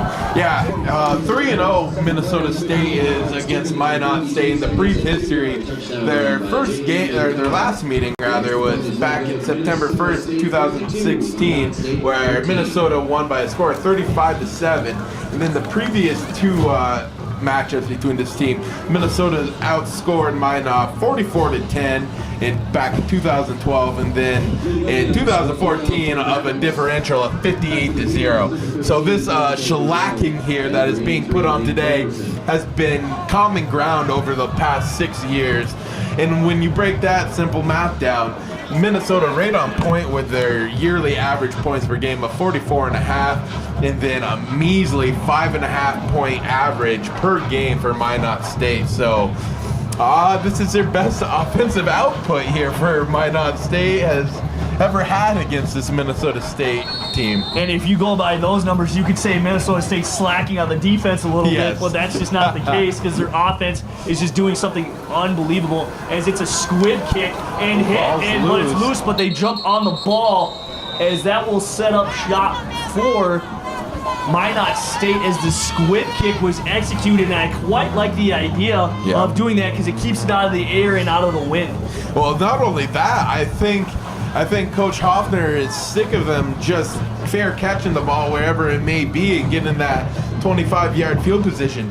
By them squibbing it or kicking it up in the air as they have been doing, they get a chance to make a turnover and get the ball back real quick. And I love it. I absolutely love it that they're not letting off, play the game all the way through 100%. Just I love the effort by the coaching staff today. As it's a little bit of a weird confusion there. I don't know what was going on with Bolinski, but it was a pass completed to number 14, his leading receiver, Bushnell, and that's a gain of 2. Wow, you look at Tyshawn and Brooks there on that last play. Man just got cut down, number 4, the left corner.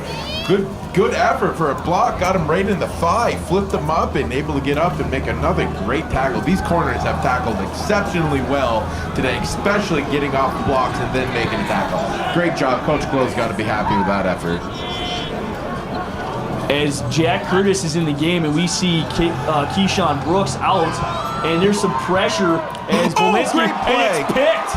And that's the first, and it's picked by number 91, Josh Kolinski, and he's having himself a whale of a game, Jordan. Yeah, well, I saw it develop there. They had I don't know, they might get a roughing the passer here.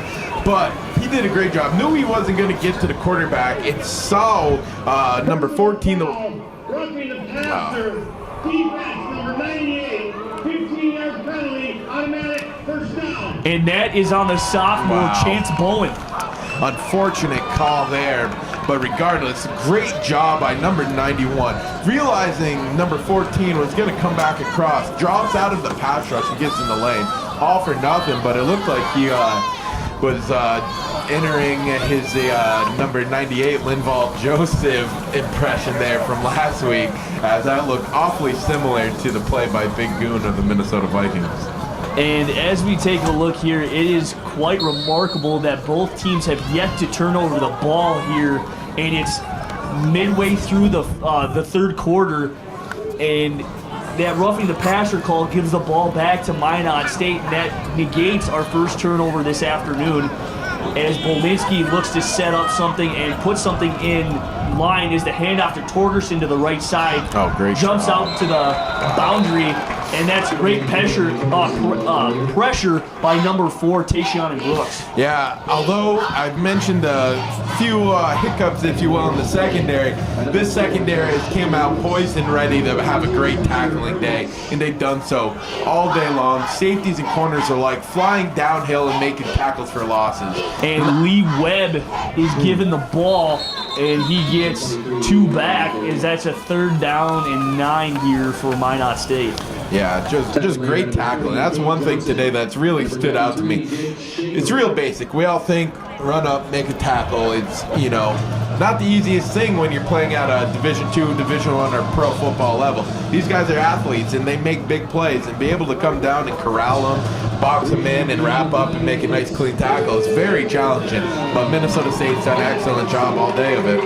And one of the things here we gotta like is that the for sure tackling by the corners of Minnesota State here this afternoon, as you alluded to, Jordan, as it's a 3rd down and 9, and Bolinski received some pressure, and he made a run as he's looking to do it and get that first down, but it looks like they're going to line him up short, as it is in fact 4th down, but they also could be calling for a measure here. Tackle made by number 55. Oh, that's a generous spot, and that is a first down, and that'll move the chains here for Minot State, as that's their second consecutive first down, but the first by moving the ball by themselves. That's Coach Hoffner talking here on the near side on the linesman. He's got quite the smirk on his face, because I think he knows and the official knows that that was a poor spot. But that is not this linesman's spot. It's the far line judge who's got that call. Is the handoff to Webb as he looks to bounce it outside, but there was a block and he trips up only for a gain of 1. Yeah, you can see the frustration mounting on the Minot offensive line. Getting dominated, getting pushed back, creating no space up front to run from, or to run to rather. It started to set in, and this clock dwindling away late into the 3rd quarter here. As you just looked there and saw from the sideline, as number 18, Braden Kaiser, is looking to get loose here, as we could see him on the next offensive possession for Minnesota State. As that pass was caught by DeMond Short, and that sets up a 3rd down and 4 for Minot State. Yeah, one thing you got to be really happy with Minnesota State here. They're able to sit back in this cover 4 shell that you see now, and with the pressure starting to mount. Oh, intercepted, no, drop. Able to sit in this cover 4 and let your big 4 down lineman get after a quarterback. That's something most teams can't do, and having the choice of when you want to bring pressure, not having to bring pressure to get pressure, if that makes sense. As that was an aggressive throw by Belinsky, and it looks like Minot State's going to go for it on 4th down and 4. And here comes the crowd on family weekend as the parents of a lot of these players are getting into it. And let's see what Minot State draws up here. Looks on like the a offensive cover 3 side. look here. As there it is, as it's rushed out, and the pressure from Cade Johnson proves to be enough, as that's a turnover on downs, and the first turnover this afternoon brought to you by the Minnesota State defense. Yeah, give credit though, although it was a bad throw by the quarterback under duress, give credit to Minot State's coaching staff. That was a perfect play call, realizing being in man defense and knowing that tight end or up back, if you will, would be able to slip out free, but unable to make the connection. The defense stands tall. And here's our first look of the 3rd string quarterback this afternoon, and that is Braden Kaiser, as he hands it off to Taramina. Taramina finds some running way and is tripped up, and he's brought down by number 6 and Jamal Williams, and he's a little slow to get up, as I think he got a Charlie horse on that one, as he comes up limping a little bit. Yeah, this quarterback is for Minnesota State. The team gives him the nickname Matty Ice. He has a lot of good things to bring to the table for Minnesota State. It's tough to make headway when you got 2 great quarterbacks in front of you, and ones that bring a lot to the table, but keep this name in mind. He's going to be in the running for it next year, and he's got a lot of great attributes that can help this Minnesota State offense. And that is number 29, Charles Terry, as we see him as Taramina went off to the sideline for a little bit of a breather, and that's the first time we've seen Charles Terry the 4th this afternoon. Yeah, it's great. It's great to be able to have this depth and let these guys get reps. It's only going to benefit us down the road, where barring an unfortunate injury, these guys, it won't be their first time coming into the big stage, and they'll have that experience. Few reps, good hard runs, feeling what an opposing team tackles like, all good things. As Terry comes out, they decide to go off the muscle here and Pribble in the backfield, as Pribble gets the ball and rushes for the 1st down, and that's going to move the chains here for Minnesota State. Yeah, that's now, after that run, 142 yards on the ground today, closing in on their 200 mark for a game, and we've still got a full quarter after this to go. This is you just gotta love this, to be able to have the confidence to just have the quarterback open up, hand the ball off, and finish a game on the ground for you. So it's got to be a great feeling. As the handoff, in fact, goes to Pribble yet again, and he goes to a gain of 4.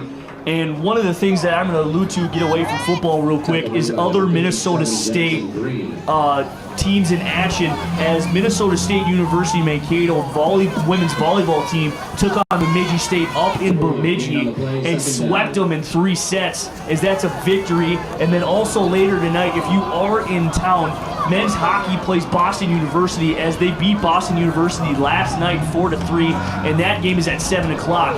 As the pass from Kaiser to Gludemans is incomplete and thrown behind, as that's a 3rd down and 6. Yeah, I like that they let him come out here and throw the ball a couple of times at least. Don't just let him come in to hand the ball off. Any quarterback can do that. But yeah, it's exciting time here at Maverick Nation. Sport teams, hockey coming in, volleyball coming in, football still going on. So a lot of excitement on campus, a lot of great athletics. Get out there and support the Mavericks. Big game tonight against BU again. Should be a fun evening here for Minnesota State athletics. One of the things I like to point out here, Jordan, one of my favorite things is seeing this true freshman as the bottom of your screen, number 10, is he's covered up by a little bit of the scoreboard. and that is Jalen Sample, as Kaiser gets flushed out and decides to run for himself, and he picks up possibly the first down, but he is down as the ball is loose, and they would say the ground caused it, and that shows up on 4th and 1. I'm not trying to complain or anything here, but this same official on Minot's last drive gave that first down to the quarterback when he dove out, and almost the same exact thing. And then we get shortchanged ourselves here. So I can tell you right now, there's no favoritism coming from these officials. Yeah, and that's got to kind of be upsetting for Coach Todd Hoffman as he decides to put some points back up on the board here, as this is Benarski's second kick of the afternoon, and it is a 46-yard field goal. As the kick is up, and it looks to be good, and in fact it is.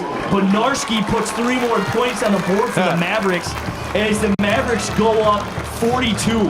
Absolute rocket off the right foot, Casey Benarski. It's a great weapon. Again and again, it's just a great weapon to have, being able to punch points through whenever you need them. I'm not even going to attempt to pronounce where he's from. He's from somewhere in Wisconsin, and it is quite a long and confusing name. There's a lot of vowels and a lot of, a lot of hoopla. So we're gonna kind of skip that one, as it's a 6'1" senior, and I'm pretty sure he's gonna get some looks from teams at the next level in the NFL. In the NFL. Yeah, if you're around the football program at all here at Minnesota State, you will see some professional scouts trickling around the facilities, talking to some players and stuff. There's a lot of great talent on this team, and of course, we all know one of the most notable alumni right now, also playing for the Minnesota Vikings, one and only Mr. Fundamental Adam Thielen. A lot of great connections here coming from this program, and a lot of cool things to look forward to for some of these guys at the next level. Definitely some opportunities to be had. And one of the things is, it's always fun to watch Adam Thielen, especially when he's on your fantasy football team, and he gets you, points day in and day out. As it is another squib kick, and ran and then taken a knee by Torgerson. As that is very weird. I don't know what Torgerson was thinking, but because he ran and actually gained some yards, he didn't stop where he picked it up. He's down at the 20, which was very confusing and a little weird. Yeah, he's lucky he didn't just get decapitated right there, because number 44 was coming in like a heat-seeking missile. Looking for the name here. Tyler Johnson came flying down the field there. He's lucky he's still able to walk off the field, but inside the 20 here, just barely, Minot offense will take over. As Minnesota State capitalized on that turnover on downs, 7 plays, 24 yards, 3 minutes and 14 seconds, and it's a 46-yard field goal by Benarski, as Bolinski finds his wide receiver, Jackson Lundeen. and that's Jackson Lundeen, and that's a gain of 5. Tackle made by number 55, Destin Woody. And there it is again. In on the tackle is number 55, Destin Woody. Yeah, it's good. Linebackers coming in, some backup linebackers coming in, getting some reps here. It's good to play not only a live game, but have that live game act. It's a lot different. And a fumble and a recovery here. Looks like Minnesota State. And yet on the second consecutive drive, Minnesota State forces a turnover, but instead of this time on downs, Minot State puts it on the ground. Yeah, going back to what I was just speaking about, great play by Minnesota State jumping on that ball. But the way football is now, it's a little bit comparable to the pro game. You don't fully tackle in practice. You don't take guys to the ground. So why I keep emphasizing why it's a big deal to get this experience is because you're able to come out here full-fledged, full contact to the ground, which is something you don't get on a daily basis in practice. You get 11 on 11 and some hard-hitting contact, but nothing to the ground or like you're seeing here today in real action. Great job by Taramina keeping the hand on the ground to go forward for more. And Taramina was rumbling, bumbling, and stumbling on that play, as that will move the chains for the Mavericks. And that is Taramina just getting more and more involved in this game, as we didn't see him much in the first half except for on one pass play early in that first quarter from Ikawa, which was a big gain, and then on that kickoff return, as we haven't seen Gunn's number called here in this second half, except for that first part, as Kaiser looks for Parker Glutemans, and that's reservations for 6 for number 14, and that is a touchdown Mavericks. Just what poise under pressure there by quarterback Brevin Kaiser. Unbelievable job. He's seeing the pressure come off both edges, stood in there, head up, eyes on the receiver, locked in, and delivers a strike to number 14, Parker Glutemans. Just great poise, knowing he's probably going to get hit, standing in the pocket, delivering the dime, 4-6. Absolute great job by the quarterback. As here again is Benarski to set up the extra point, as he missed one earlier, but this time he makes up for it, as it is in fact good, and that puts the Mavericks up for a score of 62-13, and we're not even done with the third quarter, as there's only 52 seconds left to go here in the third quarter. Well, this looks like a score that I had last night in my Madden Ultimate Team matchup here. Quite the offensive output here by the Mavericks. If I'm not mistaken, this is a year high for points scored. Yes, this was what was going on in my Madden game last night. But in all seriousness, just a great job by the offense. And look at this depth come into the game, and there's no drop off in performance. I think these guys are a little fired up from the chippiness by Minot State, and they don't want to give them an inch here, and they're going to take a country mile too. I'm glad we get to know a little bit into your personal life, Jordan, Hey, on what you do in your free time. I do nothing more than watch football, man. This is my life right here. As we take a look here on the scoring summary for the Mavericks off the turnover, 2 plays, 21 yards, 28 seconds. That's his 11-yard touchdown pass from Kaiser to Glutemans, and that puts it to 62-13 as this wallop continues, as it's yet another squib kick, and again mishandled by Minot State, as they are getting a little careless with the ball. And of course it always seems to come up as one of the teams gets a little careless when the announcer brings up there are no turnovers on the play, and yet again that curse continues, as a new quarterback came in on the last drive, Kyler Sharp, and he didn't start out very well his last one, as he coughed up the football and gave it to Minnesota State. It always seems to happen like that, doesn't it? You say something up in the booth, and then intuition or what have you will make it happen out on the field. It's amazing how that happens. It's just weird how that works. As Sharp drops back, and he looking deep, as it's well overshot, and there's a flag on the play, and it looks like pass interference on number 36, Keyshawn Davis. Yeah, I got a little handsy there in the middle of that route when he got past the sticks. Hopefully it's just a holding call, but we're going to find out here in a second. Holding. Yeah, it is a holding. Number 36, 10 yards penalty, automatic, first down. As that is in fact a pass interference call, and Sharp's pass was intended for Ziante King, a wide receiver out of Linwood, California. And here we go again, and the penalties here are building up for Minnesota State. And even though we haven't seen many called, it's just the big ones that in fact that have led to first downs for Minot State and kind of giving them some things to work on and causing some havoc, as there is a couple options as Torgerson is handed off, and that is brought down by number 30, Kate Johnson, who tackles him for a loss of 1. Good job collapsing the lineman down, squeezing the running lanes, and making a great tackle. How about a little props to our camera crew and technical guys, giving us some great sights on the replays, helping us break it down for you. Great job by the Maverick broadcasting crew today. As we will sit here, it looks like Minot State will let this one tick down as the game clock shows 8 and the play clock shows 11. So we do head into the fourth quarter here as we are watching Mavericks football here on Maverick Broadcasting Network. We'll be right back after these messages.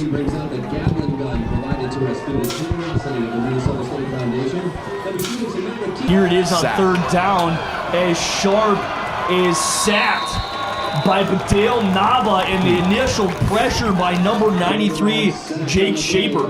This is exactly what I was saying earlier, Brian. The pressure is all game, as you know, first half has been in his face, making the throws a little tough, but now look at it. The offensive line has gotten tired. The game's just about or it is not just about, it is out of reach here. And that defensive line now finally getting to the quarterback. But the pressure has been in his face all day, and it's finally starting to break down where the numbers are going to show up in the sack column. As the clock does indeed tick down, under 13 minutes left to go in the game. And that was a weird snap, and Moreno still gets it off. As it looks like Keyshawn Davis will pick it up and run to his left and run back up the field inside, and he'll be tackled down at the 13. You know, I can understand why they're punting the ball here, create the long field, hope for a turnover. But at this point, I just feel like you have to go for it there. You're at the middle of the field. You got to do something and try to get something constructive here. That I just feel like that's a sign of defeat right there. Yes, we know the game's probably over, but you got to have some fight in here right there to want to go succeed and make things happen in a big time fourth down for you. It's here's Braden Kaiser as he hands it off to Taramina, and Taramina is showing some spurts of spectacular here in this game, running the ball. That is a gain of 8, and it's second and short. Don't you feel, Brian, like we're almost doing him a disservice calling him a backup? Because almost any other team, pretty much every other team, the guy could go and start easily and be a number 1 back. It just so happens we got Nate Gunn as well. Yeah, and Gunn being a year older, so when Taramina, as he's tackled for a loss, and he's whipped down by number 52, Jordan Wilt, and Connor Houston. And it's a loss of 1 on the play, 3rd down and 3. I also think that could be said about a lot of the guys on this team, and we know the two-headed monster with at quarterback with Akawa and Schlichty, and then also in the backfield with Taramina and Nate Gunn, and then the receivers Sample, Arnold, and Zylstra. Just so much depth and quality athletes on this team. As Kaiser rolls out, breaks a tackle, stiff arm, and decides to run it for himself. Gonna get the first. And he got the first down, and he ran out of bounds at the 28-yard line. That is a first down for Mavericks, and that'll move the sticks. One thing that I've liked here, he has seen a little bit of pressure in his face since he's entered the game. But right there, you can see what he did. Look at his eyes. He never looked down. He never looked down at the tackle coming. He was able to avoid it, be a great gifted athlete there to get out of that tackle. But his eyes stayed downfield, and when he realized there was finally nothing open, tuck it, run, get the first down, and we got a fresh set of downs. And being that this Jordan, we look at this, that's another Maverick first down. That's 27 first downs for the Mavericks here compared to Minot State's 9. I was going to say, as Taramina 23. falls forward. And it's quite remarkable that the advantage Minnesota State has had in that department is it just doesn't seem fair. It really doesn't seem fair that they're continuing just to move the ball, but it's that running attack for Minnesota State in that backfield of Taramina, Gunn, and Pribble, as Pribble is in the game here, as Taramina did get that last touch, and we'll see what Minnesota State, as it's a 4 wide receiver set, and it is a handoff to Pribble. Pribble finding some running way, and he will run for a first down, as that's a gain of 10 by number 22. Well, and you know, what's really surprising here, and what kind of blowing me away a little bit, is the time of possession here. You mentioned the 27, now 28 first downs for the Maverick offense, and they've only held the ball for roughly 4 minutes more, but I think that contributes to some of the big playability that the Maverick offense had, being able to score quick and controlling the line of scrimmage like they have all day with the run game and this stout offensive line. Just impressive performance all again. Well, you should keep in mind that Minot State has had some help in that first down department, as it's been 2 penalties called that have resulted in first downs. As Pribble shakes a tackle, and he's going up the middle as he's finding some running way. He's still not brought down, but he's finally brought down by number 9, Chris Rivers, and that's yet another first down for Minnesota State. Yeah, you know who Pribble has reminded me of, and this is going to date me back a little bit, was actually a former cover athlete for Madden, running back Peyton Hillis. Not a very elusive side-to-side guy, but golly, does he put his nose down and run hard, and when he finds that open lane, he's going to hit it. He runs a lot like that 2-year wonder Peyton Hillets back in the Cleveland Browns in 2012. And as we get again, as Charles Terry is in the backfield, and Braven Kaiser will keep it as he tries to brace a tackle, but falls forward as he's met by number 6, Jamal Williams, and that's a gain of 6. Look at already here in the fourth quarter, this drive started back at about their 25, and they've been able to click away 4 minutes already with just very few passes and just grinding 5-6 yards a carry. And let's see what Minnesota State has the play call here as it's 2nd and 4 as Kaiser moves Pribble to the other side. And one of the things that we haven't really seen so much, but one play has been Jalen Sample as he was lined up at the top, very top of your screen on the far side as the handoff is to Pribble, and that is another Minnesota State first down and the 30th on the afternoon. Yeah, just great job all around again, offensive line, running backs. And I don't think we're going to see much more than the backside of number 18 turning around and handing that ball off here, regardless of the outcome here. And one of the things in this, when you mention the Minnesota State, you really look at that running game. But today they've done it in many different aspects, as it's been jet sweeps to the wide receivers because they do have Arnold and Barnes who are quite speedy on the outside. But those main things as initial pressure by number 99 for Minot State, Dawson Horoff, and he gets that initial pressure and brought down Pribble. Yeah, a lot of teams would kill for having the amount of puzzle pieces Minnesota State has. And much like I was talking about earlier where a third down play, that play was specific to getting a first down, not for a big chunk play, do this or that. It was meant to get a first down.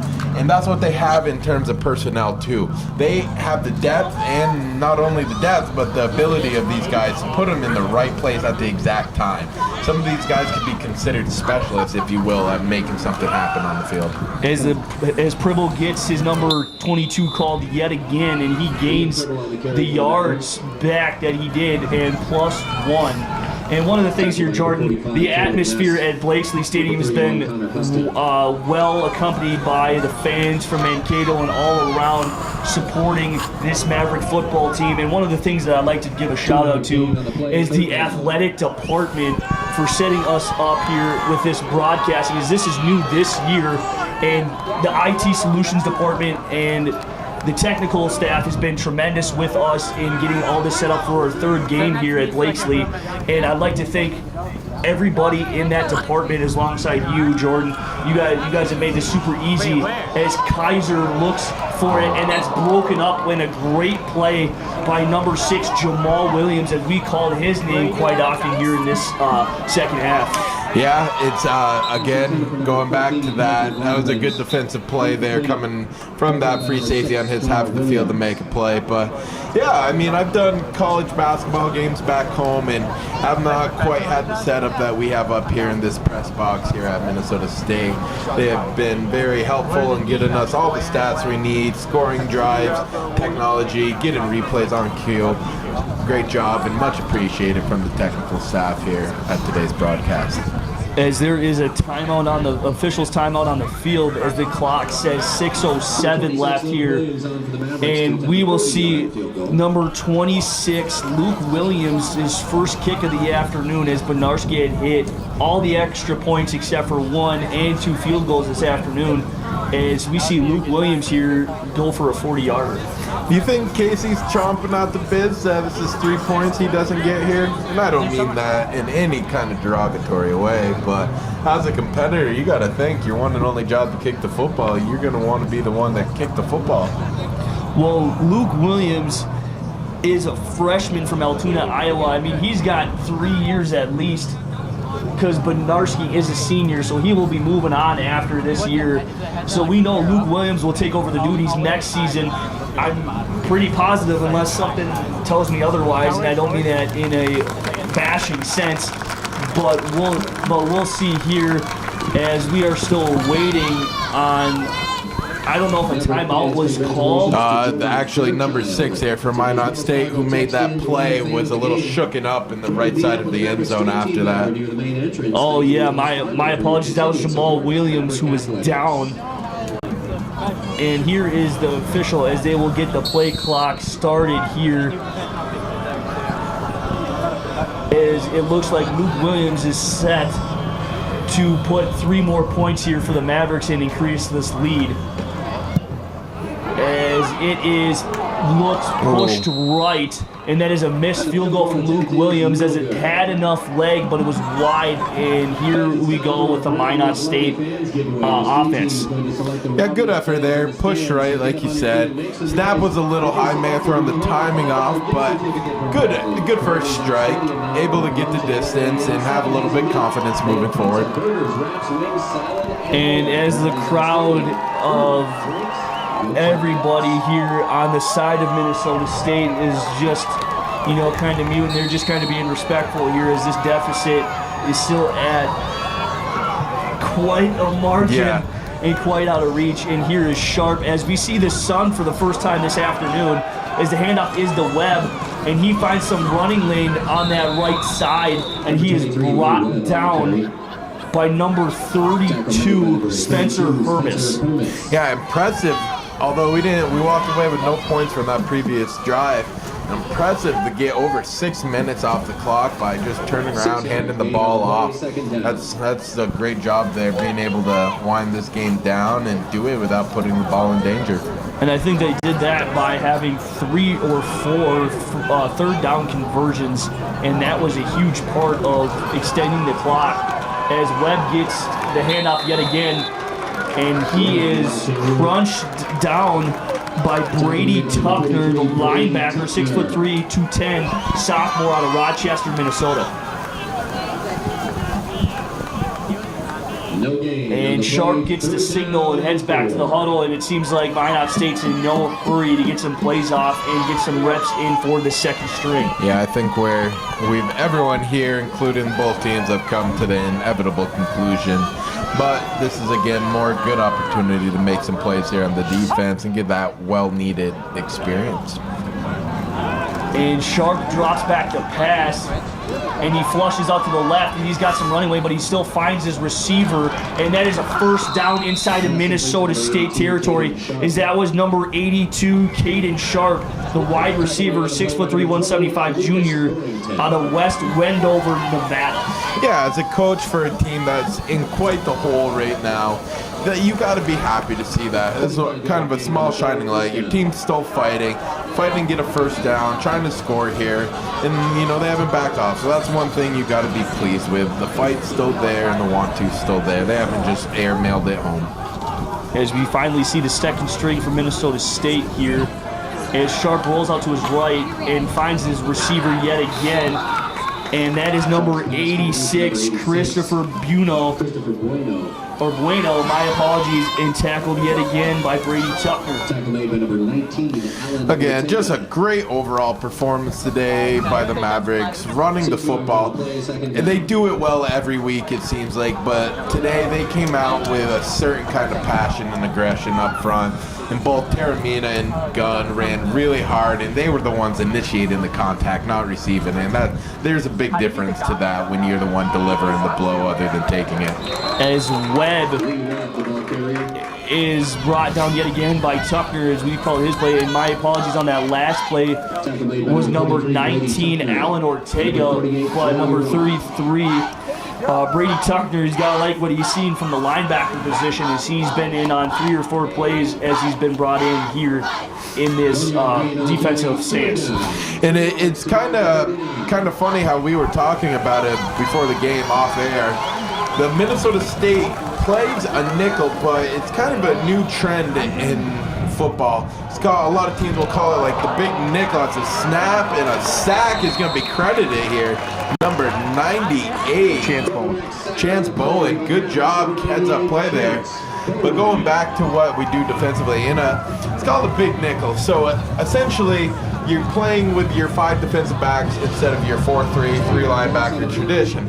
And so you bring in a bigger, strong safety who is able to come up and be well and stick his nose in the run game and make tackles, but also able to cover that running back, tight end, whoever may be sneaking out last minute from the backfield.